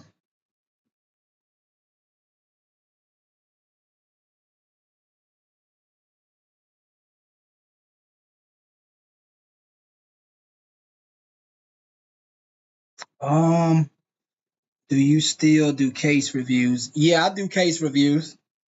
Um, I still got some more time right now. If if you comfortable with it, Mr. T, if you comfortable with it, and you have a case you want me to review, if it's not too complex, because it's gonna give me a headache, and it's very time consuming with the complex cases. But if it's something simple, you can email it to me right now, and we can go over it if you want to, and I can pull up some cases and show you. Also, here's another website that I use, y'all. get my legal research from, because I really hate that they sold case text out. Case text was so good. It was so good, but they sold it to somebody. And so we can't use case text no more. But I use Case Mine right here. This is the Collins. This is the City of Chicago versus Collins, the case that I just read. I use this. I use let me find it. I still use this. Like if there's an old case and I can't find it, I still use case.law. This is where all of the old cases at and the good cases at. If I had enough so-called money, I would hire a bunch of a bunch of people who are interested in this stuff that are subscribers on my YouTube channel, and we would read every case on this site. I can't do it by myself. There's way too many. But just to give you an example, let me go to some random place. So we're gonna go to Wyoming. Wyoming right here. So Wyoming reports, they have cases going all the way back to 1870 in Wyoming. Let me see how many volumes they got. And they have 80 volumes. So let's say you click on volume 1. It may be 50 damn pages. There may be 50 cases.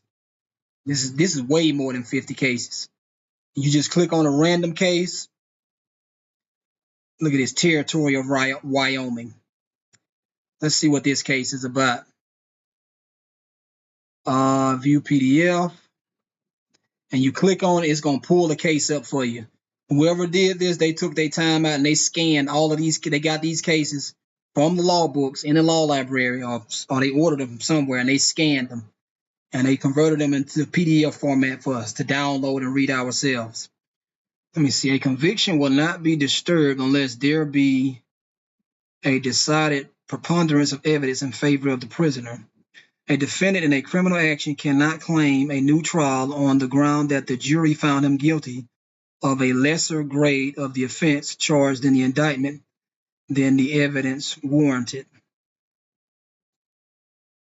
Old cases. Let me click on the very first case and see what it was. Sometimes them old cases, they be real good. Let me go here. Western Union Telegraph Company. Damn, Western Union been around that damn long? If we talking about the same Western Union, this is the first case, 3 pages. Let me see. Evidence, verdict.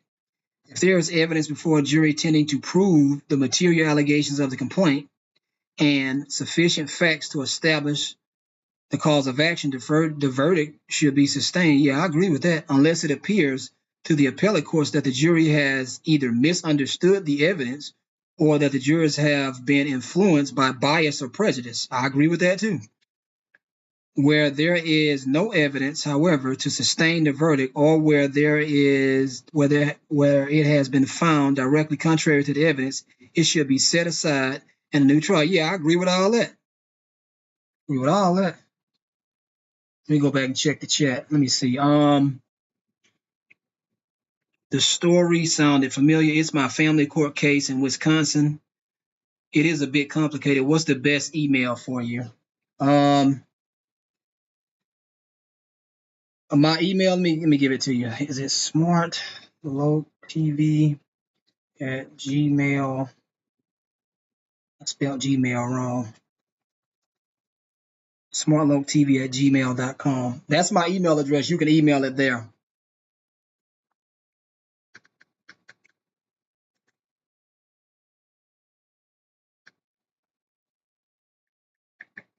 If there's anything, I guess personal in it, then you don't want it, you don't want me to share or talk about it, let me know.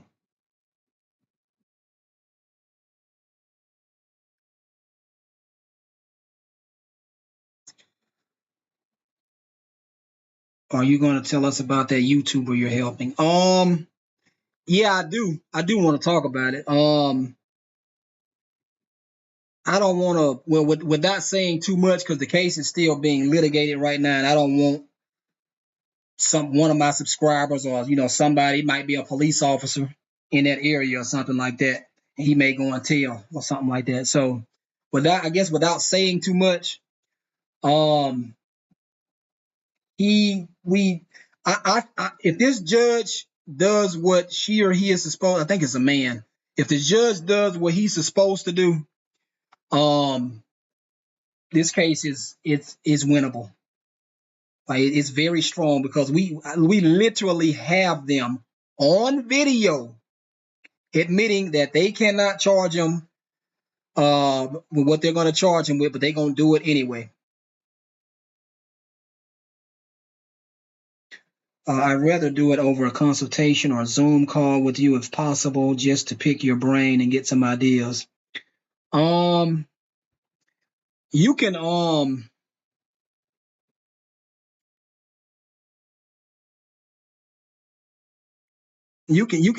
if you want to, you can book a consultation. It's on my YouTube channel. Let me see if I can give you the link to book the consultation. It's on my YouTube channel. I still do consultations and stuff like that from time to time. I'm trying to keep it affordable because the cost of living is ridiculous. This shit is crazy. Oh, what's wrong with these people? Right here.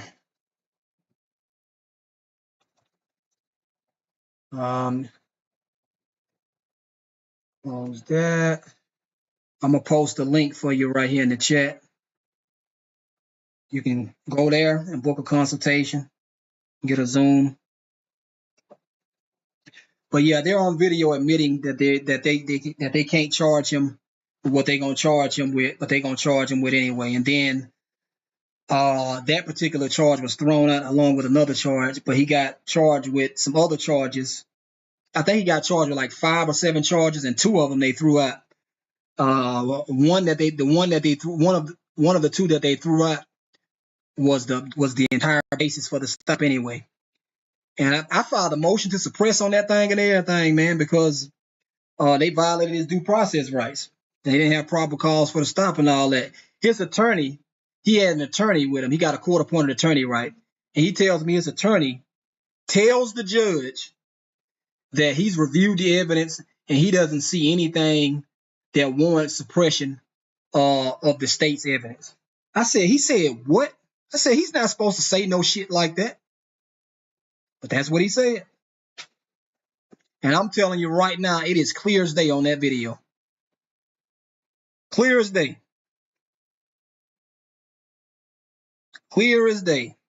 And I'm so glad he the only one had his body camera being recorded, because the other ones they didn't have the volume on. I think they turned it off or something like that. The audio, they turned it off. But the arresting officer who stopped him, he had his rolling and on. And I'm glad he did.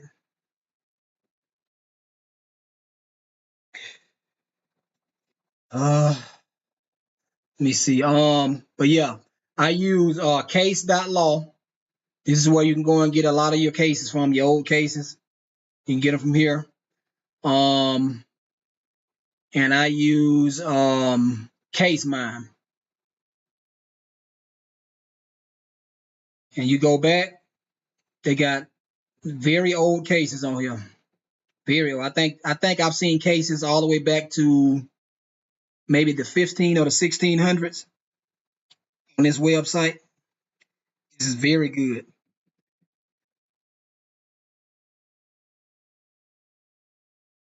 Let's see. Vermont, Utah reports. You go back here. We go back. Let's say we go to Texas. Texas, all of these right here. Oldest case looks like 18. Looks like the oldest case, Texas cases, they start back into the 1840s or whatever.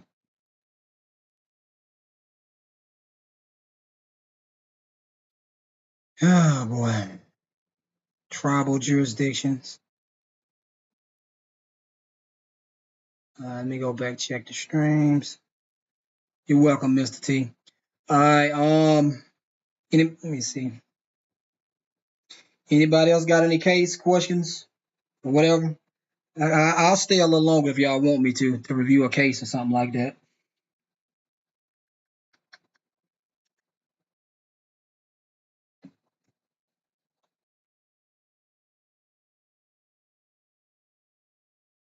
You said a story sounded familiar. I think we spoke a few months ago, SG, and I think I was telling you about this case. I'm not really sure, but they filed an answer. I can tell you that, and we're getting ready. Whenever the judge issues his scheduling order, we're gonna have a conference with the opposing parties to decide how we're gonna proceed with the case. But I got a YouTuber. He reached out to me. He has like 200 and some thousand subscribers. He does reports on stuff like this, and he's interested in it. So whenever he messages me back on how he wants to receive the information, he's gonna do a video on it. And I can't wait because we got to put some pressure on them.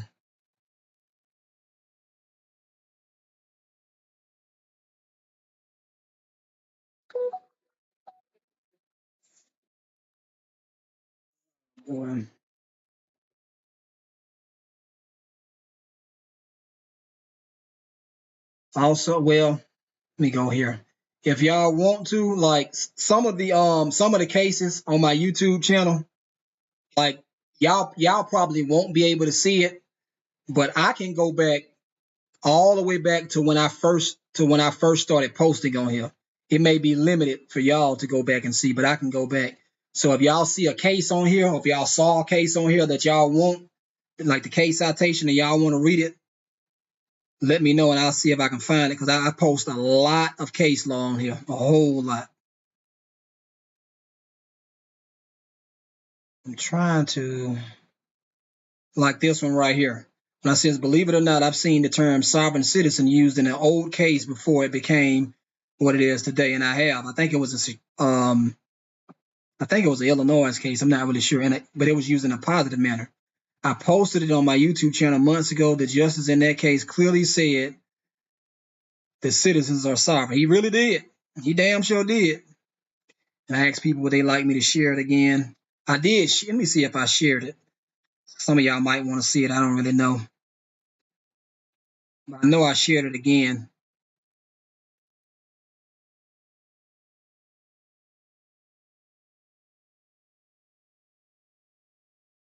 Let me see.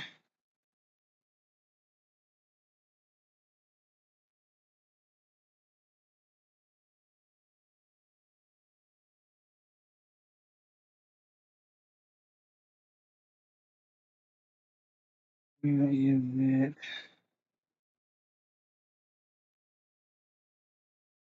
Yeah, it's going to be somewhere up here. Ain't up here. I thought it was going to be up here. I must have moved it or something. But I did want to read y'all this. Where is it at?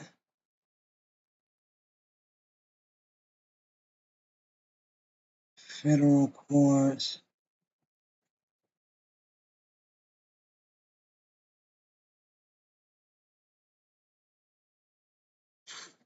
This is one argument I proposed. Because remember what I was talking about? They're presuming that you're an unsafe driver. So this is one argument that I propose. Your Honor, I hear the state's concern for safety. But if the state can compel a license to travel simply because a car has the potential to be dangerous, could the state also compel every citizen to undergo a psychiatric background check and to carry a certificate of peace because they might be violent? See, this is how you have to make arguments like this with these people when they come with this stupid ass shit that they be coming up with. Just because, I'm sorry, let me see. Could the state also compel every citizen to undergo a psychiatric background check and carry a certificate of peace because they might be violent just to walk into a local business or stand in a public corner? Potential danger is clearly not a sufficient legal basis to convert a fundamental right into a license privilege, unless the state has specific inculpatory evidence that I have actually been a nuisance or a danger They have no authority to demand a license as a condition for my locomotion, and they don't. I'm of the opinion they don't. Here's another argument that I came up with. It is a violation of both procedural and substantive due process for a municipality to require the surrender of a fundamental liberty interest, specifically the right of locomotion, as a condition for using the public streets in a reasonably safe manner, unless the state can produce inculpatory evidence of a specific harm or nuisance that creates a compelling public interest, such as a history of reckless conduct or endangerment. The state lacks the authority to summarily disqualify a citizen from the exercise of their common right. To compel a citizen into a licensed status without a prior finding of incompetence or nuisance in fact is an unconstitutional conversion of the right into a taxable privilege. This is exactly what they're doing. I don't care what nobody say. That's exactly what the fuck they doing, man. And remember when I was telling y'all that that there are territories, and since you're in a territory and you're dealing with a territorial government, they're acting as your parent. The state's power to protect its children, that'll be you, if you voluntarily do that, is legitimate for those who have sought that protection. And I agree with that 100%. You have a right to voluntarily surrender your rights to protect yourself and get the state to do it for you. However, for a competent adult exercising a common law right in a safe manner, the state is not a parent. It is a servant bound by the Constitution. To treat a man as a ward simply because he is on a public road is a trespass against his person and his status as a free inhabitant. And that is exactly right. But this is what they be doing. They be coming up with this bullshit. But let me see if I can find that case about that sovereign citizen thing.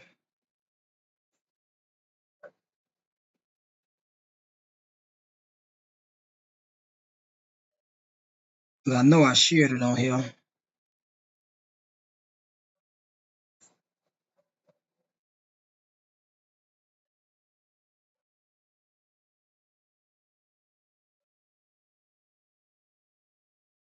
Well, I do want to read this one. Let me read this one too. Because I want y'all to understand that they're acting like your parents when you're in a territory and you're dealing with a territorial government. The analogy between a municipality's police power and a parent's authority to protect a child highlights the similar foundational goals of both systems: welfare, safety, and order. Both the city government, in its exercise of regulatory authority, and the parent operate under a core imperative to limit the liberties of those under their care, citizens or children. When those limitations are necessary to prevent harm or promote a common good, the state, through its derived police power, prohibits all things hurtful to the comfort, safety, and welfare of society, much like a parent enforces rules against dangerous behavior. However, the critical difference emerges in the limitations of this power. While the parental role is broad, the municipal police power is strictly confined by constitutional safeguards. Does this make sense to y'all?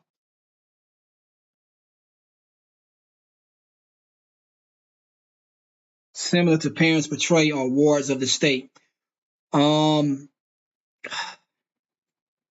you be a little bit more specific with your question, Mr. T? And do you think, like based off me reading this stuff to you, are you starting to understand it better than what you were before?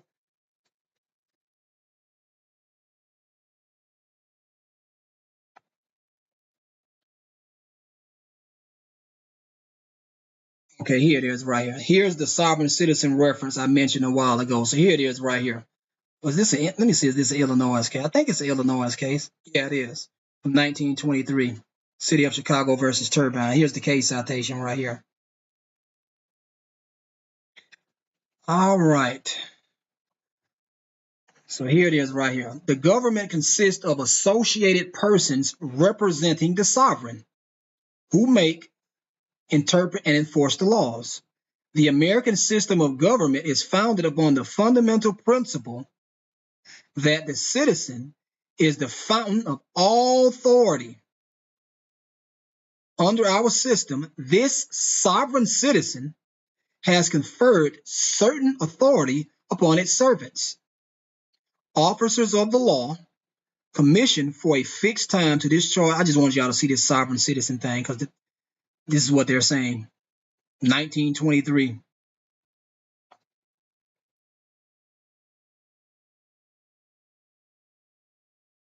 Here's another one right here, another part, because I was telling y'all that this territorial government is an administrative agency. Right here.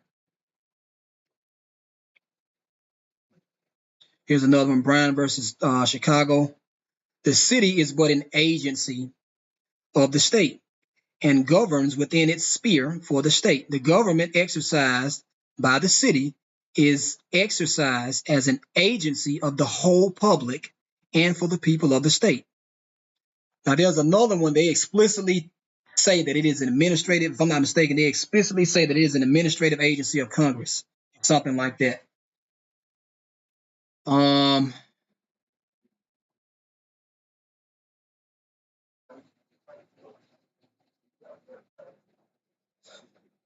me see if I can find some more of this stuff.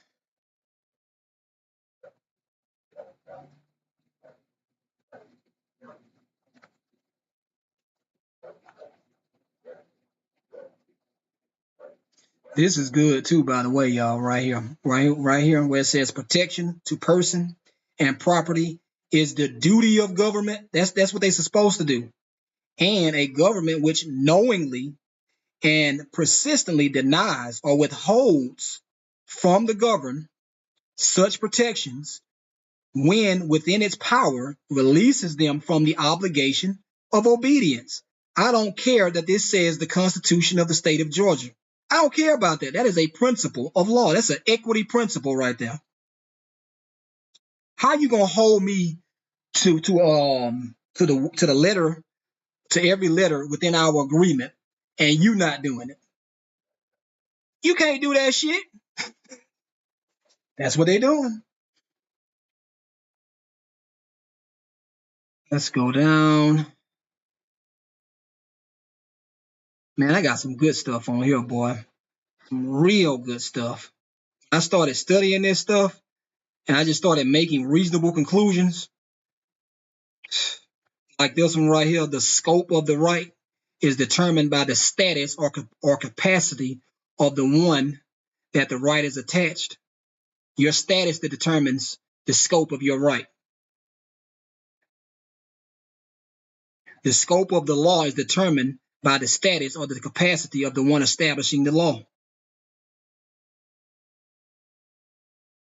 I just been reading from time to time, and it should just start making so much sense to me.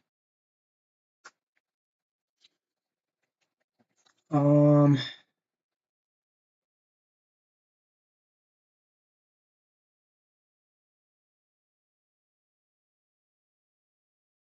me go and check the chat.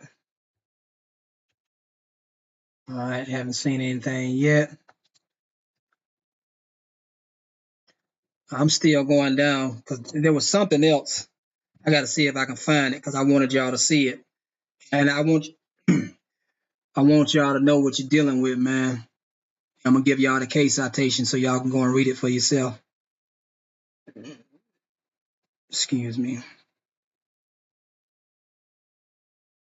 Here it is, right here. This is one I'm right here. I came to this conclusion. I said, since all legislation is prima facie territorial, I'm going to find that case where it says that too before I go. Since all legislation is prima facie territorial, this makes all chartered towns, cities, and counties territories in substance, not form. Therefore, the following principles apply. Now, these are federal cases right here. These are federal authorities. But I still say that these principles are applicable to the territories because this is a case law on territorial governments. So this is what it says.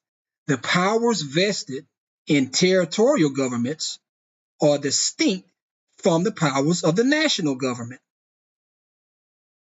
Territorial legislatures exercise the legislative power of the territory, not Article 1, legislative power. Huh? What?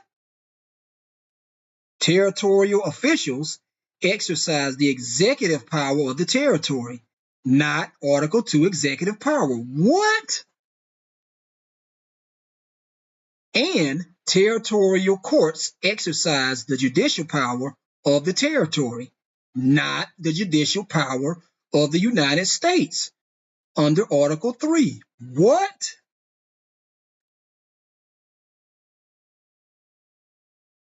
So that allowed me to come up with this conclusion right here. Right here. Territories equal dependencies.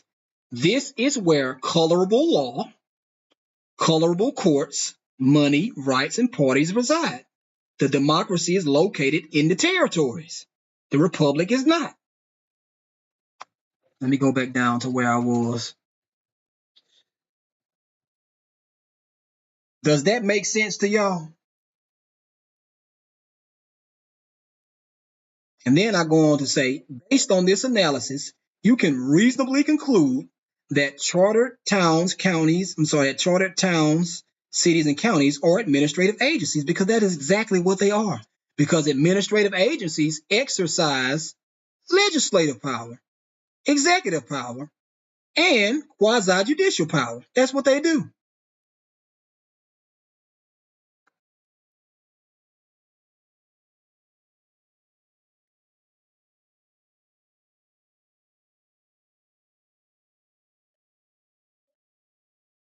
What is this?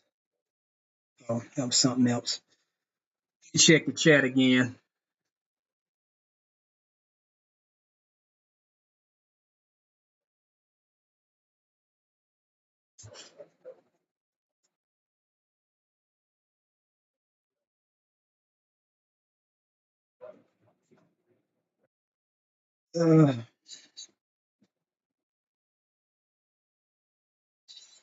So let me see if I can find that about the territorial governments. Here's another one. I use this principle right here. And I instructed AI to explain this to y'all, that that these principles about the territorial governments that I just read apply to the states as well. So what I did was this. The principles from FIN oversight, blah, blah, blah, 2020 established that federal territories exercise powers delegated by Congress, distinct from the inherent powers of the U.S. national government. This concept of delegated power and the defined territorial jurisdiction that comes within it is fundamental to understanding how incorporated towns, cities, and counties operate within a state. Local governments are creatures of the state, just as a federal territory are creatures of Congress. Incorporated towns, cities, and counties are creatures of the state. They do not possess inherent sovereign power. Their very existence, structure, powers, and, critically, their territorial jurisdiction, the specific geographical area over which they can exercise authority, are entirely derived from and defined by the state legislature and the state's constitution. This is often encapsulated by Dillon's rule, which holds that local governments only have the powers explicitly granted by the states, those necessarily implied and those essential to their purpose. And y'all can go and read all this. Well, I guess I'll let y'all read it, because this is a lot to read. So I'll just show it to y'all on the screen, let y'all read it. So I go down every 10 or 15 seconds. You can pause it and read it if you want. But that is what is going on. You're in a territory and you're dealing with a territorial government.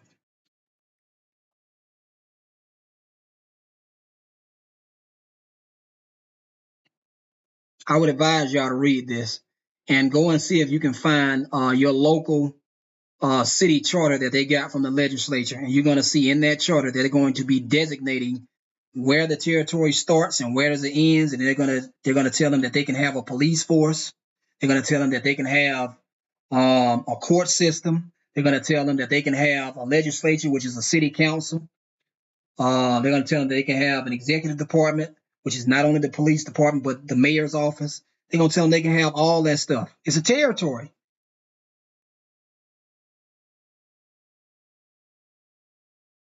You scroll down. Y'all really need to pay attention to this section right here. Really pay attention to that. That's how they tricking motherfuckers.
Scroll down a little bit more so y'all can see this stuff. Once you understand territorial jurisdiction, all this shit is gonna make so much sense. It's gonna make so much sense. And they have to prove territorial jurisdiction too. You can challenge territorial jurisdiction too. You can challenge subject matter jurisdiction, territorial jurisdiction, in personam jurisdiction, minimum contacts. I'm not sure if I'm missing something, but they can't presume any of this shit. And when they start presuming it, then that's when you start putting in affidavits on the record stating what you did and what they didn't do. You got to make a record.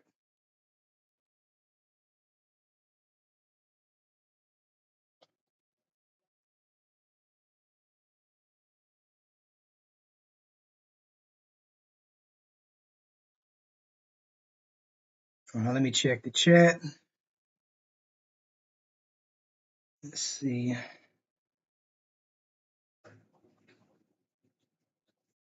Under the legislature, but limited by the power granted to Congress to exercise both the legislative and judicial powers, wouldn't that be a violation of separation of powers? You are absolutely correct, Mr. T. You are absolutely correct. But they're not. They're tricking you. They're fooling you.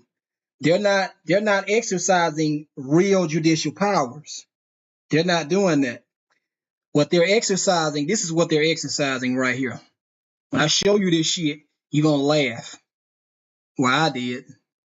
It always makes me laugh every time I read these definitions.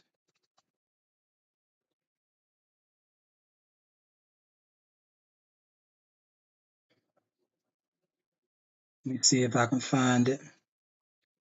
Right here. I laugh every time I see it. So, like a municipal court. So, let me explain this to y'all. I'm going to use a city that I used to live in. In Mobile, Alabama, they got a charter from the legislature. That charter authorized them to create a territorial government. It authorized them to have a legislator, which is called a city council. They represent the legislature. They don't exercise real legislative authority. They exercise quasi-legislative authority. All right. They authorized them to have a court system called a municipal court. That municipal court does not exercise real judicial power. It exercises quasi-judicial power. It authorized them to have an executive branch of government and a police force. The executive branch of government would be the mayor's office. That is the only legitimate part of the that territorial government. The reason why I say that is because administrative agencies are part of the executive branch of government. All right. The reason why I say that is because a city, a town, a county, as long as it's incorporated, generally speaking, is an administrative agency. I don't care if they don't call it an administrative agency. It is a fucking administrative agency. And the so-called law that they are administering is that charter that they got from the legislature to be a territorial government. That's what they're doing. So in this municipal government, in this municipal court or whatever, it exercises quasi-judicial power. It can't exercise true judicial power because the sovereign people of Alabama already said who can exercise true judicial power. And we said the circuit court, the Alabama Supreme Court, and I want to say probably the district court or something like that. But I know for a fact it's the circuit court because the circuit courts in Alabama are common law courts. They are created under the exclusive jurisdiction of common law, and they are courts of general jurisdiction. And so is the Alabama Supreme Court. It's right there in the damn Constitution. And these courts, courts of general jurisdiction, they do not need the legislature to do any fucking thing. Nothing. Their jurisdiction is extremely broad. The legislature cannot abolish that court. It can abolish the municipal court, but it can't abolish the Alabama Supreme Court, and it can't abolish the circuit court because they did not create it. It doesn't belong to them. This is how they're tricking you, Mr. T. This is how they're getting you. There's separation of powers, and because there's separation of powers, the local governments can't exercise real legislative power. It can't exercise real judicial power. It can only exercise real executive power because it's a true member of the executive branch of government. And I posted all of this stuff on my YouTube channel. All of it is on my YouTube channel. If you scroll down on my YouTube channel, you'll see it on there. But the municipal courts exercise quasi-judicial authority. What does quasi-judicial mean? Quasi-judicial means court-like. Some common usage of the term quasi-judicial in a legal sense include quasi-judicial refers to a proceeding conducted by an administrative or executive official or organizations that is similar to a court proceeding. Example, a hearing conducted by a human rights commission. A court may review a decision arising from a quasi-judicial proceeding. Quasi-judicial can refer to a judicial act performed by an official who is either not a judge or acting in their capacity as a judge. Or not acting in the capacity as a judge is what I meant. Does this make sense? Because that's exactly what the fuck they doing. And I'm finna hip you to something else. I'm gonna see if I can find it because let's say, so what happens when courts that are created by the Constitution under the exclusive jurisdiction of the common law? What happens when these courts, these superior courts, start exercising jurisdiction that was invested into them by the legislature? What happens?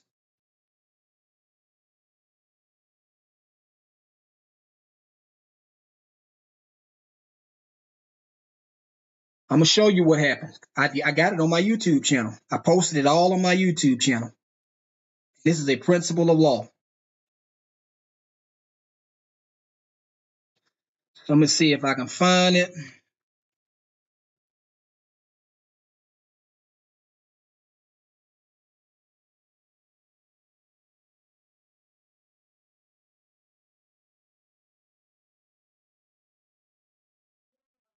Here it is right here. Well, this is one of them right here.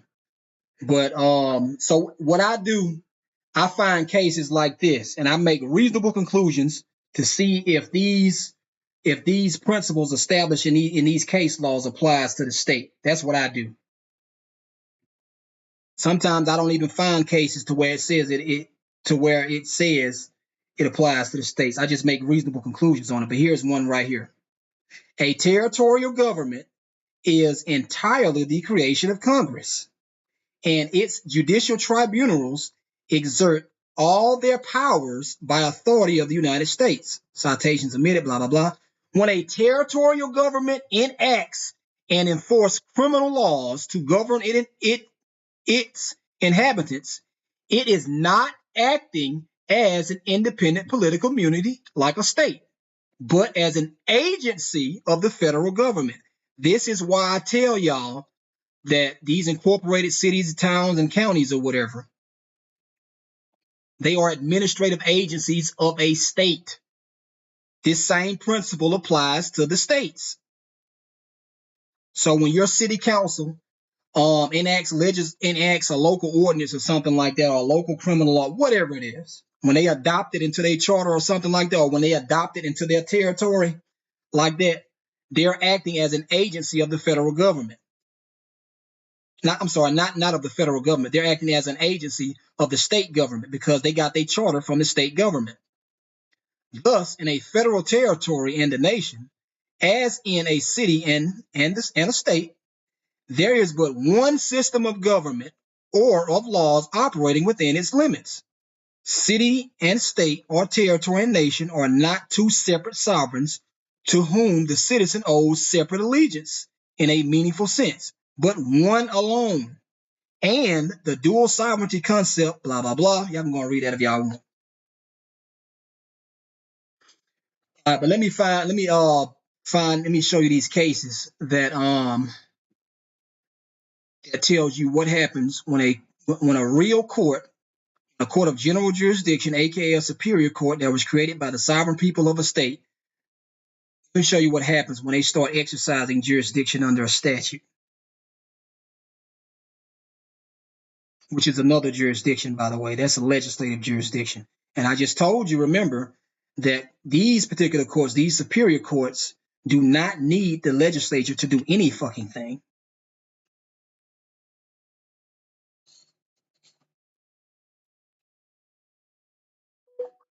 This is one clue right here. A special proceeding is an action created by statute and not recognized in common law or equity. Pay attention to that. All right? Because when they bring these criminal charges against you, they doing it under a fucking statute. And that means it's a special proceeding when they do it under statute. And since it's a special proceeding, you can automatically assume that the jurisdiction is not common law or equity because it's not recognized in common law or equity because it's a special proceeding. So what the fuck jurisdiction is it then? Let's go on. And this is a principle. All right. This is Ohio. Here's another case right here. This is Arkansas right here. We define an action as an ordinary proceeding in a court of justice by one party against another for the enforcement or the protection of a private right. Private, not public, not statute, not ordinance, or the redress or prevention of a private wrong. This is an ordinary proceeding. What they're saying is this is a common law proceeding. All proceedings which are not ordinary proceedings or special proceedings created exclusively by statute. Go read the cases for yourself. I posted it on my YouTube channel.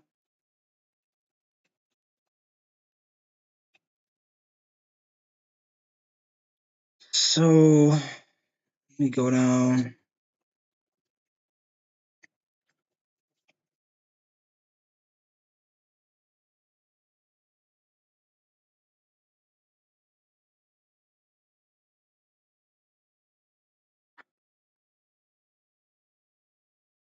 I think it kind of hints at it right here. So I'm going to read you this one right here. The basic distinction between a court of general jurisdiction, meaning a court created by the Constitution, two completely different court systems, and one of limited jurisdiction, which is nothing. It's a so-called court of limited jurisdiction. It's not a court. It's a legislative tribunal. All right. But what they do is, this is how they trick motherfuckers. They get, because they don't separate it, the legislature makes the courts of general jurisdiction hear their cases too. So you don't know which hat the judge is wearing unless you know the law. You don't know if you're dealing with a chancellor. You don't know if you're dealing with a real judge, or you don't know if you're dealing with a what do they call them at? You don't know if you're dealing with an admiral. I think in admiralty proceeding, they call the judges admirals, if I'm not mistaken. So you don't know who you're dealing with unless you can look at the paperwork and read the language to determine the nature of the action, meaning the jurisdiction that the case is filed under, because the plaintiff always picks the jurisdiction. And man, I swear this shit is so easy, y'all. The basic distinction has been defined in Oregon. This is that principle again. Nothing. Well, that's a little too. That might confuse y'all, so I don't want to read that one to y'all. So let me see if I can find another one. Here it is, right here. This is an Oregon case. All right, but this same principle applies in Alabama. It applies all over the country. I've already seen the case. I've seen enough cases to know that this is a principle. So it says a superior court, although a court of general jurisdiction, is when exercising a special power conferred upon it by statute, and not according to the course of common law, a court of special and limited jurisdiction, such jurisdiction being limited by the terms of the statute conferring the power.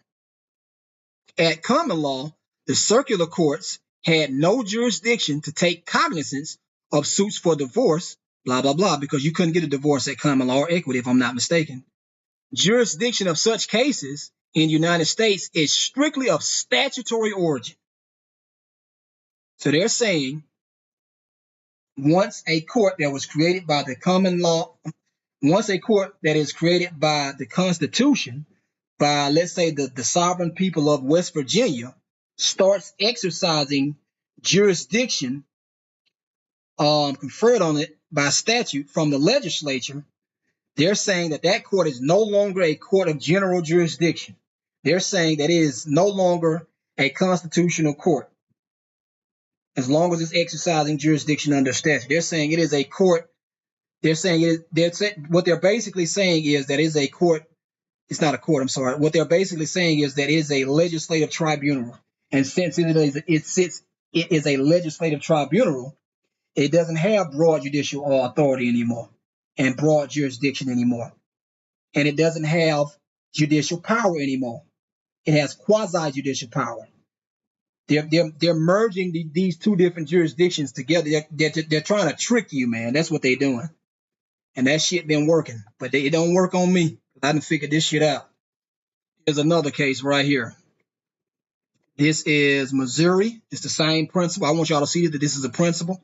A court of general jurisdiction, when engaged in the exercise of a special statutory power, is confined strictly to the authority given by the statute.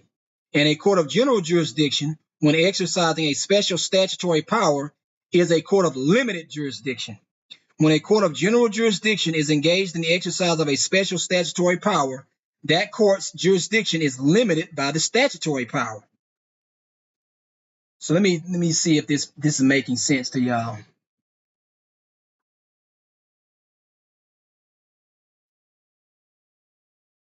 All right. So Mr. T, based off what I've shown you so far, is this making sense to you?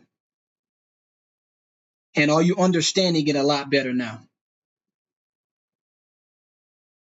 Texas and the state of Texas being different. I agree with that. State of Texas is a U.S. territory under Congress. City of Dallas also under Congress. The state district courts as opposed to superior courts. I would say it kind of depends. But generally speaking, for the most part, you seem to be getting, at least that's my understanding of this. There's a public and there's a private. And like Yusuf say, they don't mix. They don't mix. And I'm going to tell y'all something. Remember now, there are courts of general jurisdiction and there are courts of limited jurisdiction. Limited jurisdiction is a legislative tribunal. That's the reason why I call them legislative tribunals, is because that's what the federal Constitution calls them, legislative tribunals. All right. There's an Alabama case. It really, really explains this stuff a whole lot better. Matter of fact, I'm going to see if I can find it in my email. I think it's called constitutional courts versus legislative courts or something like that. I did a video on it. It's on my YouTube channel. Is it constitutional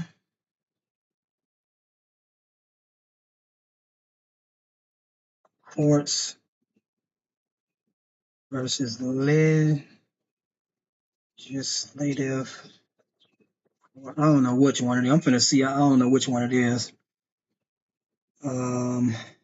It's a PDF file on here. Nope, not it.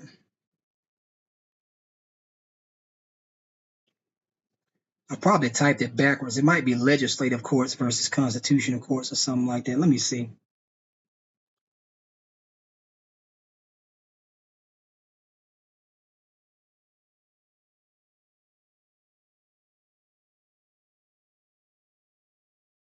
I'm gonna see if I can find it.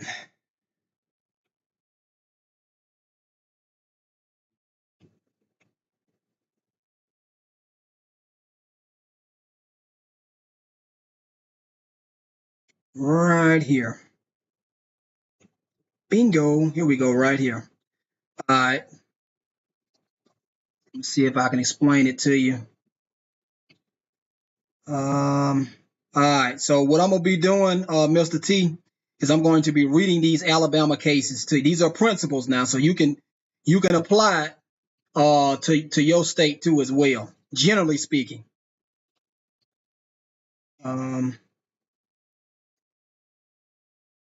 All right.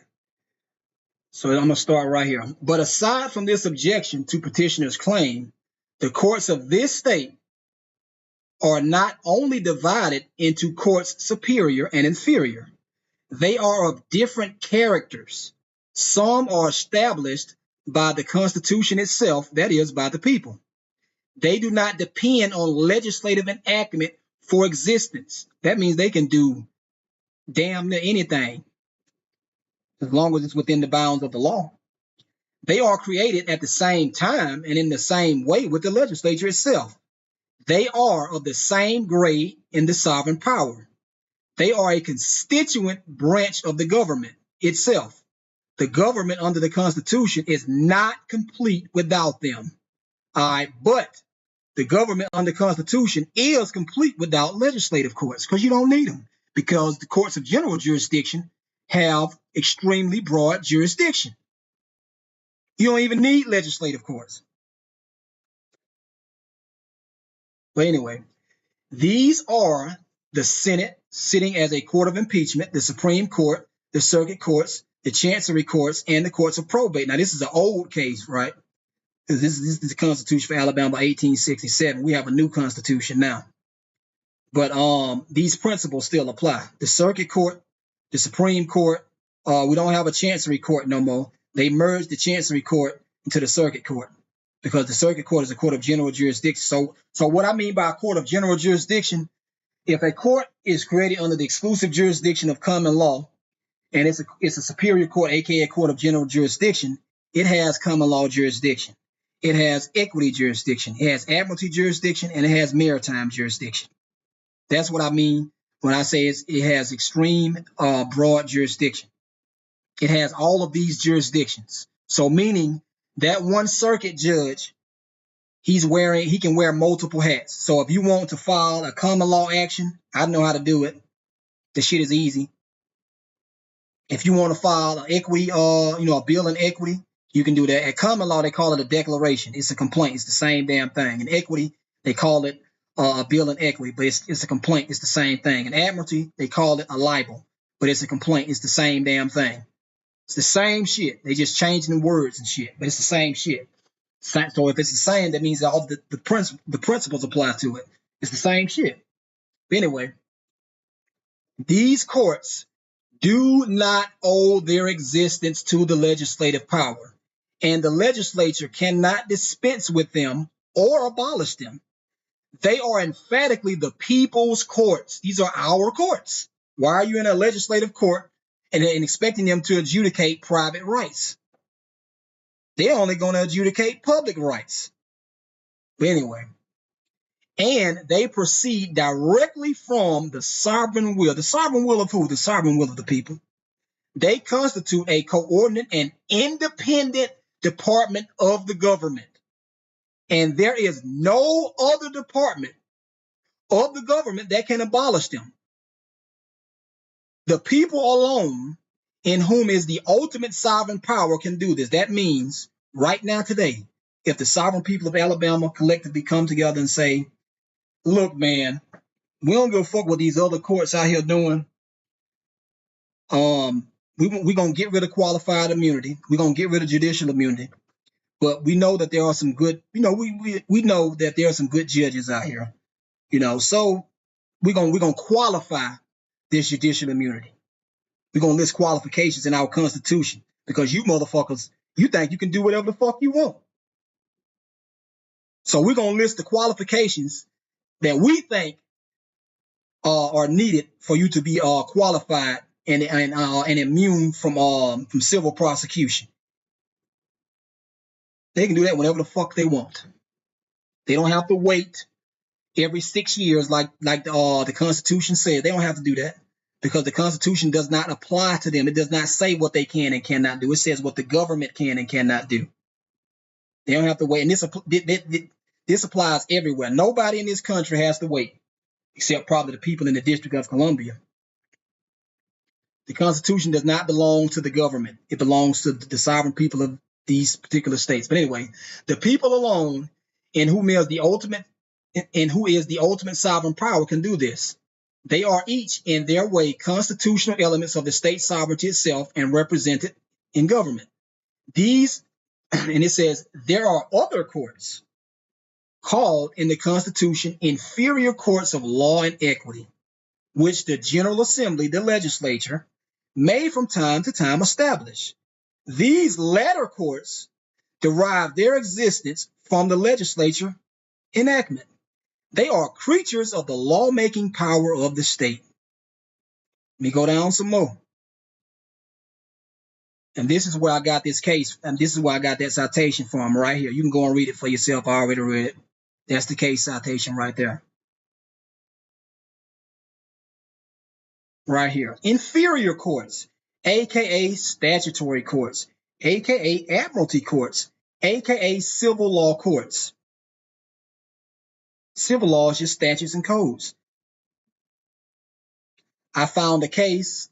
I think it was a federal Ninth Circuit case. I posted it on my YouTube channel. It says admiralty courts are civil law courts. That's what it says in that case. It's on my YouTube channel. The legislature has the power to vest in courts of statutory creation any of the powers or portions of jurisdictions of the chancery or circuit courts to be exercised concurrently, because they can do this in their territories, where a special authority in derogation of the common law is conferred by statute on a court of general jurisdiction. That court of general jurisdiction becomes quad hoc, an inferior or limited court, and the jurisdictional facts must be shown upon the face of the proceedings. Y'all ever heard that case law that says the law requires proof of jurisdiction to exist on the record of the administrative proceedings? It says something like that. I can't remember exactly what it said. This is what they're talking about, because it's an inferior, limited, so-called court. And however the statute says, or however the rule of criminal procedure or the Alabama case law or whatever it is, whatever the requirements are within that statute, case law, or rule or whatever it requires, they have to do exactly what it requires to properly invoke that court's subject matter jurisdiction, because their jurisdiction is limited. They're not entitled to the presumption that they have jurisdiction because it's an inferior court. I'm stuttering over my words. I'm getting tired. I need some damn water. The class is in motherfucking session. Let me check the chat, see what's up.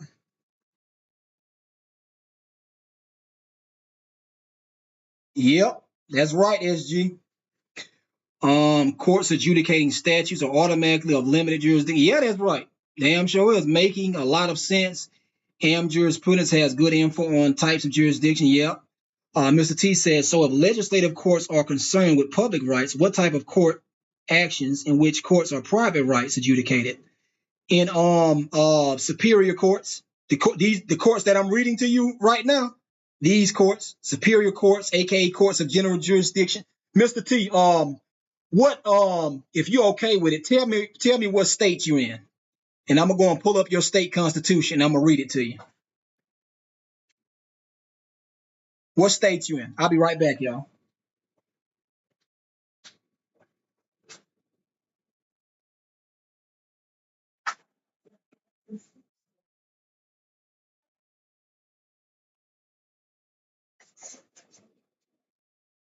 All right.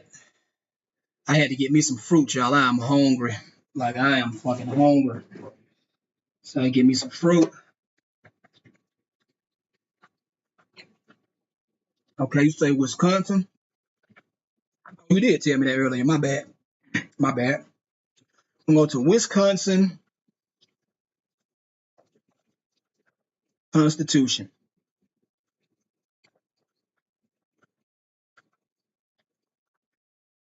All right, right here. Published May 3rd. Okay, so this is accurate. May 13th, 2026. All right.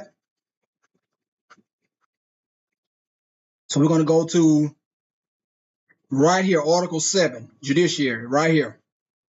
We're going to go to Article 7.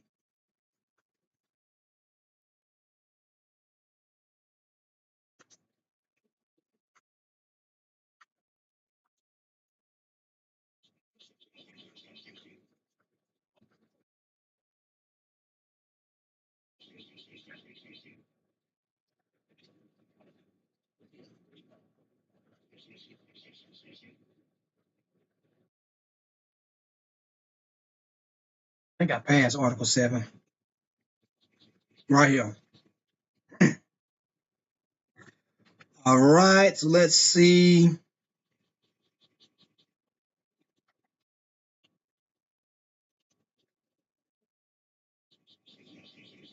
So it looks like in Wisconsin, your circuit court, matter of fact, let me see. Let me narrow this down right here.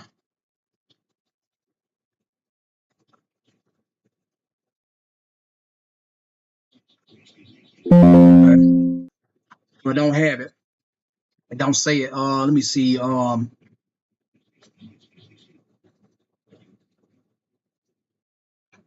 don't say that either. So you really got to read this one then. Court system, section 2. Let me see.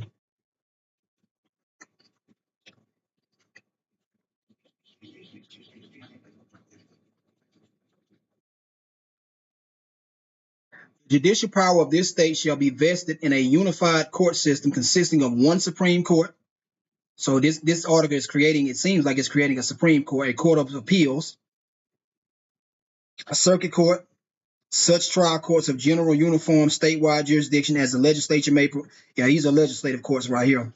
And a municipal court if authorized by the legislature under blah, blah, blah. Okay. So it seems like the municipal court is a legislative court, and these other courts are legislative courts. So it seems like in Wisconsin, the Supreme Court is a court of general jurisdiction. It appears that the Court of Appeals may be a court of general jurisdiction, and a circuit court, the circuit court in Wisconsin may be a court of general jurisdiction. So these are, if I'm correct, just by reading this, the court that would have that you would need to go to try to vindicate your private rights would be a circuit court. That would be the first court.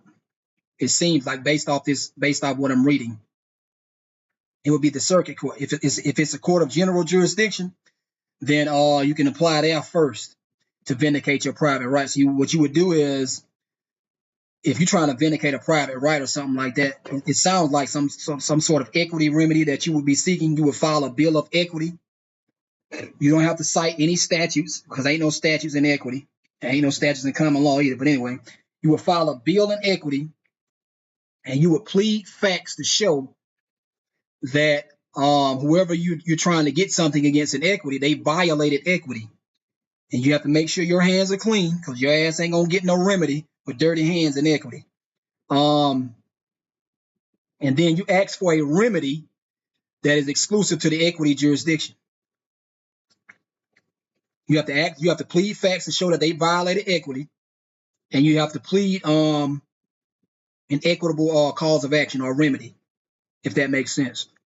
For a common law action, you plead facts to show that they violated they committed a common law tort, such as assault and battery or something like that. And then you ask for a common law remedy, which is money damages. And their jurisdiction, as long as you do everything right, is properly invoked. You do the same shit for the other ones. Different types of jurisdictions can be adjudicated in the same courtroom by the same judge. The type of court depends on the jurisdiction invoked by the complaint. Yep. Here's another thing. You can because there's an equity principle that equity deals in wholes and not halves. So what that means is, if you've already properly invoked the equity jurisdiction, then you can ask for a common law remedy in that equity proceeding as well, because you've already invoked their equity jurisdictions, and since they already have the jurisdiction, they might as well go ahead and give you money damages as well, if that's what you want. And you believe you're entitled to it.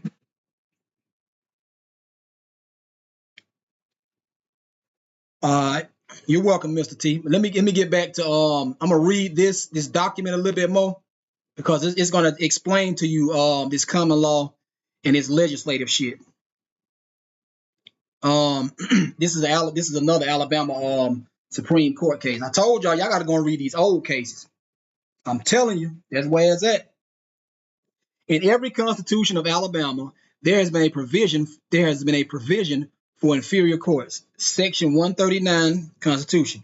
The Constitution of 1901 made provisions for inferior courts in lieu of justices of the peace courts in certain circumstances. Section 168 Constitution. Right here.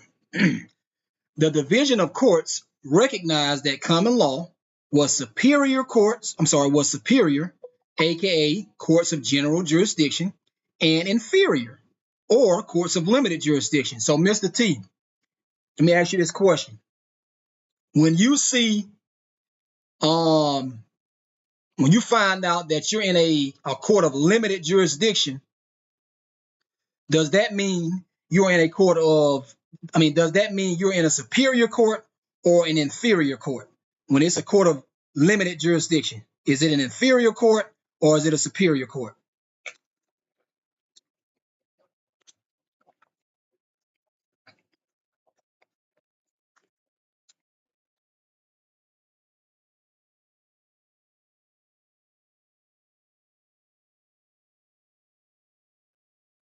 Yep. There you go. All right. And since it's an inferior court, is it created by the legislature or is it created by the Constitution, Mr. T?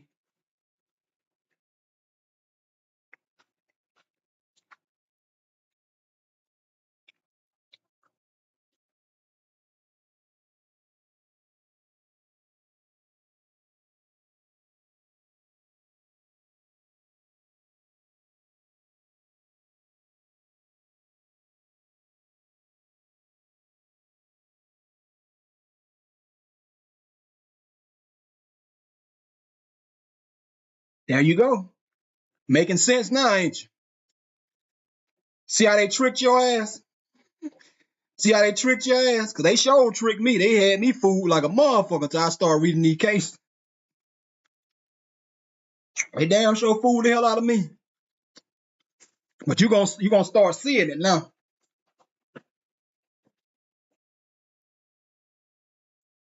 You're gonna start seeing it.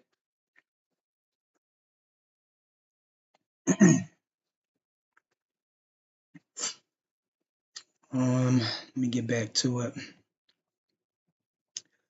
All right. The division of courts recognized that common law was superior, aka courts of general jurisdiction, and inferior, aka courts of limited jurisdiction.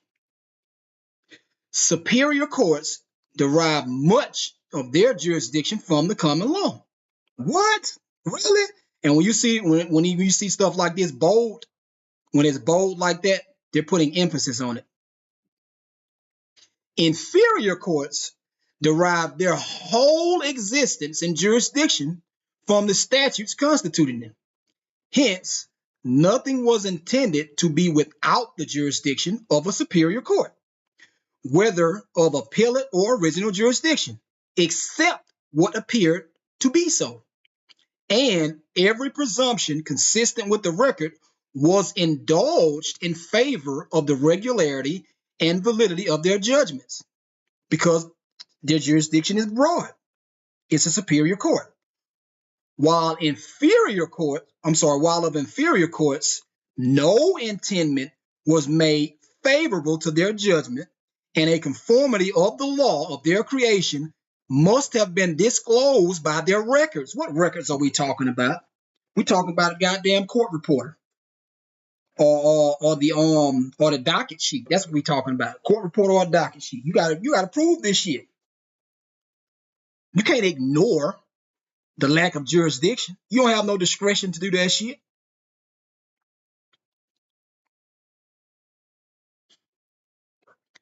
Such was the only division of courts at common law into superior and inferior. At common law, so what they're basically saying is there are two types of courts: superior courts, aka courts of general jurisdiction, and inferior courts, aka courts of limited jurisdiction. That's what they're saying. It followed from the character of jurisdiction the courts exercise, and not from the subjection of the court to the appellate power of another tribunal. And let me tell y'all this. At common law, there were no appeals. Appeals are statutory. There were no appeals at common law. The only way a superior court, aka a court of general jurisdiction, could review the record of an inferior court was by a writ of certiorari.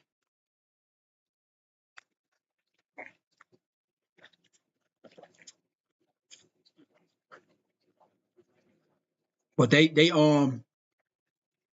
but the legislature, they got a statutory writ of certiorari. See how they tricking y'all there? Well, like when you appeal to the United States Supreme Court, which is a court of general jurisdiction. No, it's a court of general jurisdiction. But when they start exercising jurisdiction under a statute, it ain't a court of general jurisdiction no more. Excuse me. In the last sense, all courts of original jurisdiction are inferior to a court exercising over the appellate power. I don't want to read y'all because it's going to confuse y'all, but you should start it should start making sense to you.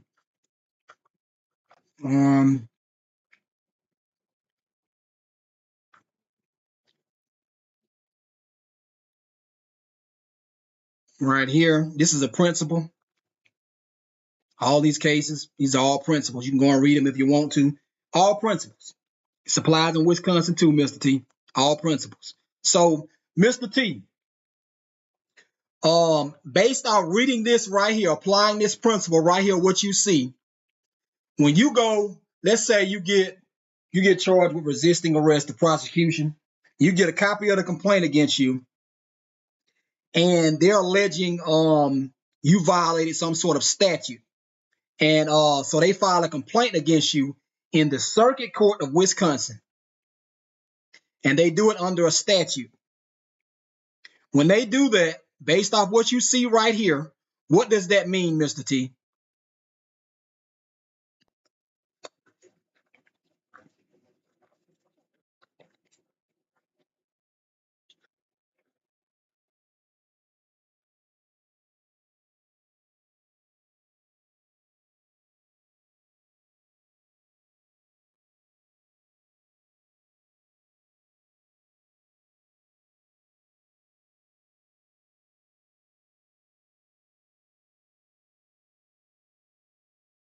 Since I may need your help with drafting a complaint for a common law tort for trespass, assault by law enforcement, this state has a tort that applies to government officers with a 3-year statute of limitations, as opposed to 1-year statute of limitations for regular assault class 3. No physical contact, but put me in fear of contact to get me to make further movement, so they could go hands-on. That might be assault. It doesn't matter if he touch you or not. It might be assault depending on where you're at. Yep, that's right, Mr. T. That is 100% right. And since it's an inferior court, Mr. T, is it exercising even though it's a superior court, but it was filed, but the criminal charge against you was filed under a statute. All right. Is this are they exercising quasi judicial authority, or are they exercising real judicial authority when they're exercising criminal jurisdiction under a statute?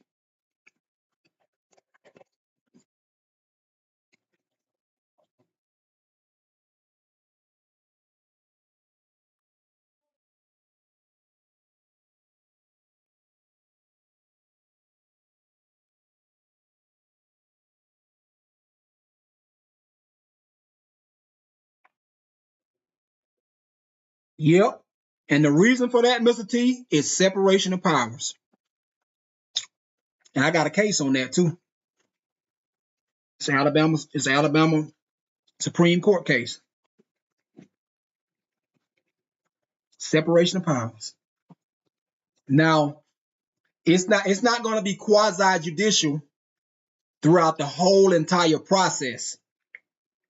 Like for a motion hearing, I want you to notice that when they file motions, the court, they're not filing motions under statute. Sometimes they do and sometimes they don't. But let's just assume that they don't file motions under a statute. All right.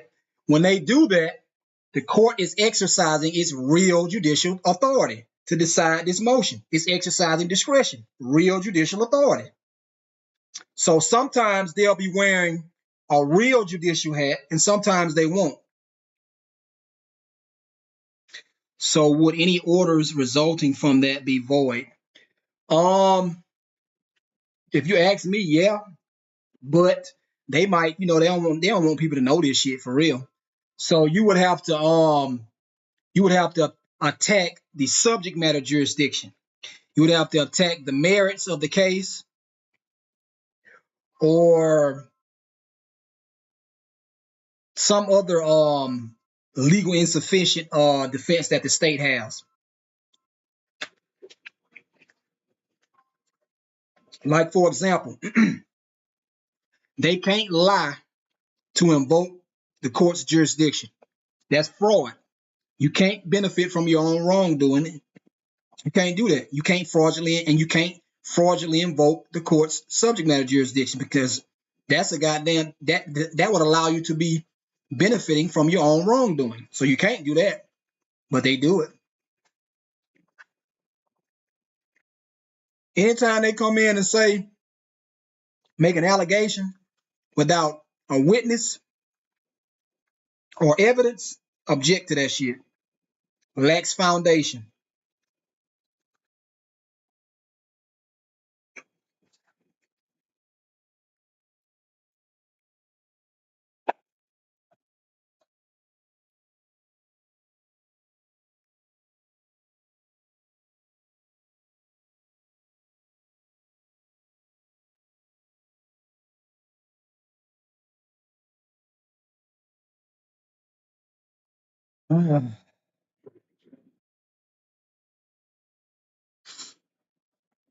If they issue a judgment against you in a manner that is inconsistent with due process, it's void.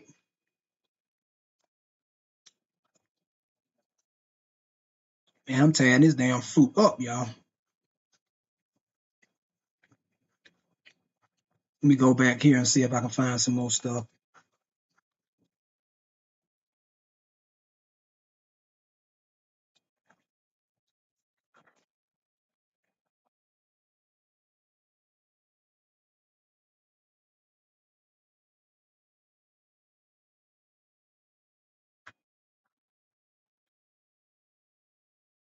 told you this is the principle, Mr. T. This is the Alabama case. It's the same thing. Here's a Supreme Court case from 1850 saying the same thing. It's a principle.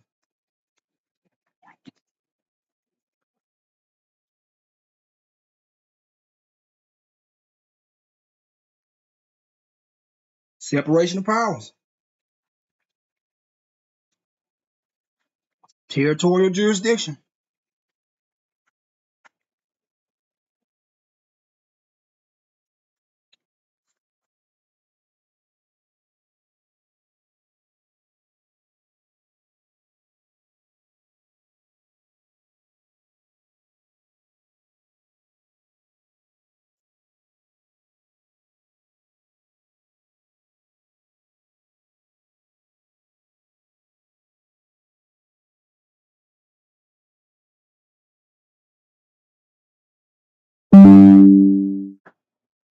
Beautiful. When it did, let me charge it up.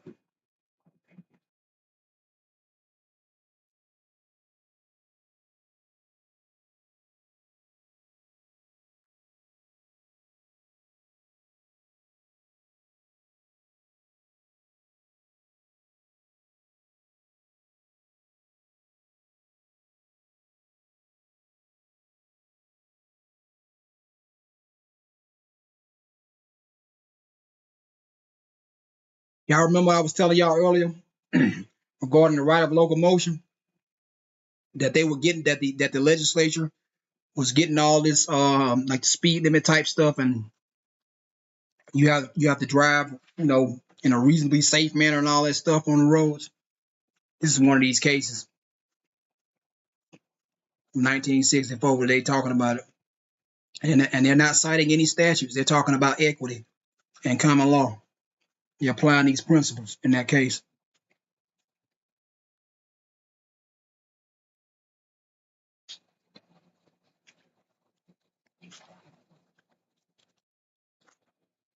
There's another one. It's crazy, man. Anyway, let me I'm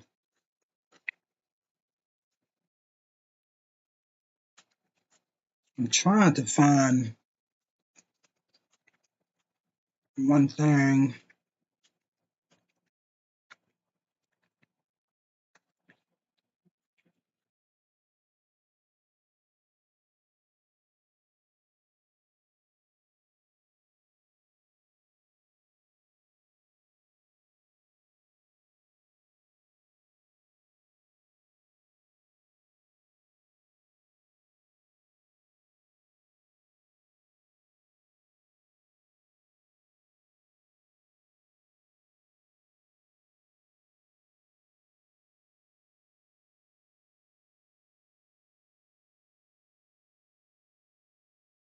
I don't know. I lost my train of thought. No, I forgot what I was looking for, man.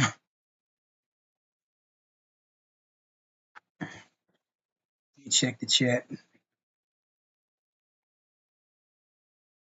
Some invalid orders definitely shouldn't be ignored until they are voided by a judge. Big difference between void and voidable. Yep, big difference.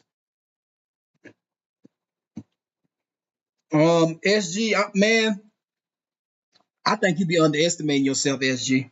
I don't even think you need my help to draft a common law action. I don't think you need it. I think you need it, but I don't think you need it.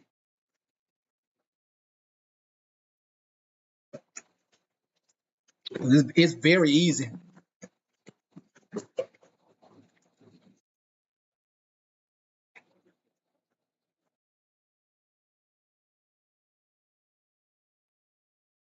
Very easy.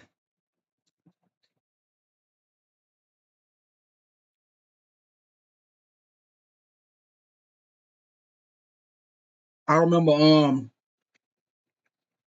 I was litigating a case maybe about a year or two ago, or last year or something like that, and I was trying to get an injunction.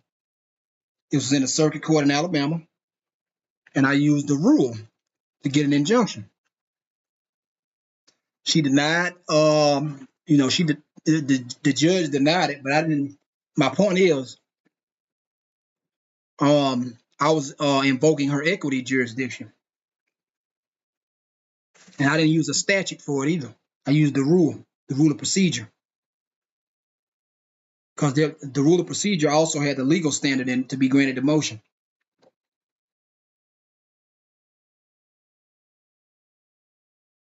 Oh, okay. I know a case where it was done in federal court, just need help pulling up the complaint. Super easy, man.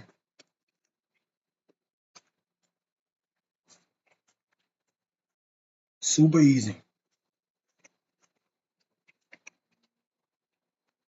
Courts of general jurisdiction, their jurisdiction is not invoked by statute. All you gotta do is file a complaint in that motherfucker. That's all you gotta do. You file a complaint. If it's valid and the judge do what they supposed to do, you gonna get a hearing.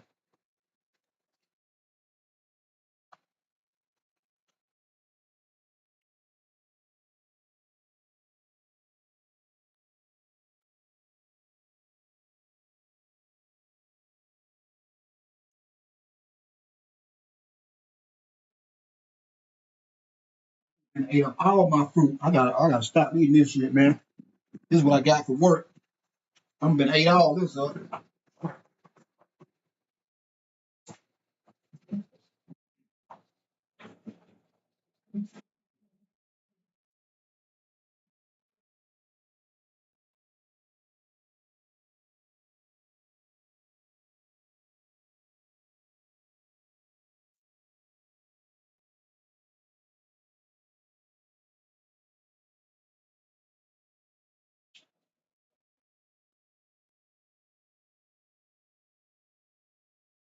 All right, y'all. I'm getting tired. I'm gonna have to get off here, y'all. Um, I'm about to go. Do anybody got any questions before I leave? Let me see. I'm not sure how to use Pacer. Is that where I would look? If you know the case citation, you can look on Pacer. It might be on there, or you can look on CaseMind. That site. Let me show you this site right here. CaseMind right here. They have a lot of cases on here from Pacer. They have cases like that on there. You can look on there and check. Let's see what else.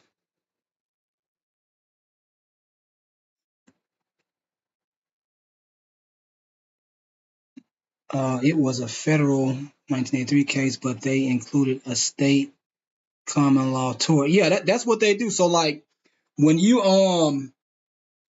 file a 42 section 1983 action, you're doing it under a statute, which is that it's territorial. But once you properly invoke their jurisdiction, you can file common law claims as well. You damn sure can. Too many issues in state court. Yeah, I don't, man, I try to stay the hell up out of that. They just too corrupt. They just do what the hell they want to do in state court. But I mean, federal court is less corrupt, but I mean, they just about as, well, I ain't gonna say it's just about as corrupt, but they are corrupt. Federal court is. But I know they just fucked over me in one case because they just don't want to say I'm right. And these attorneys are wrong. I know I'm not right on all of my claims, but I know I'm not wrong on all of them bitches either because I know the law on most of them claims. Can you see the actual complaint initially filed? If you got the case citation, you can see it on Pacer, and you probably be able to see it on CaseMind too if it's on there. You might be, well, no, you probably won't be able to see the complaint on CaseMind, but you probably can see the disposition of the complaint or any other motions and stuff like that. But I know you can see it on Pacer. If you got a Pacer account, you should be able to see it. I just want to see how they submitted it. Gotcha. So it sounds like what you would be doing is you're gonna file a 42 section 1983 complaint, but you're also going to insert common law claims into the complaint. Is that it?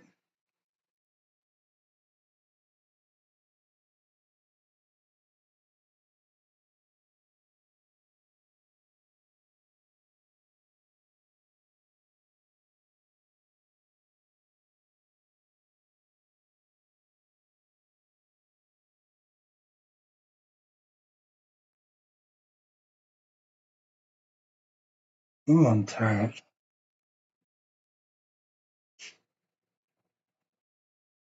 Okay. Um, I'm not sure if you're going to be able to see it for yourself. I think you will, but I can send you a complaint that I did, and it's basically the same thing if you want me to do that.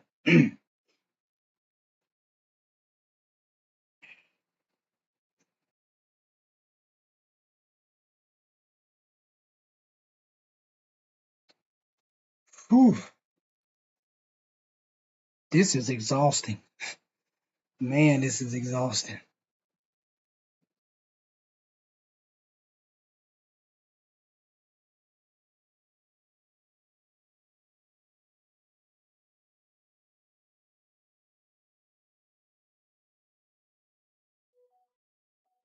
Want to send a notice in demand first to avoid all that. Okay. All right. Well, look.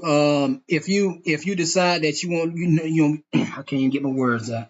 If you decide that you want me to send you um a copy of a complaint that I did, it's basically the same thing. Um, you can just let me know, and I'll email it to you when I can. But I'm about to get off here right now, y'all. I'm tired. I'm about to probably go to sleep or something. Anyway, I'm out. Thank you everybody for the donations. I really appreciate it. I don't know when I'm gonna come back, y'all. I don't know because this really woke me out. But I appreciate the donations. Everybody take care. Y'all have I hope everybody had a great weekend.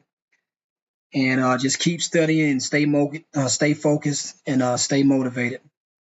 Supreme Litigant is out. Peace.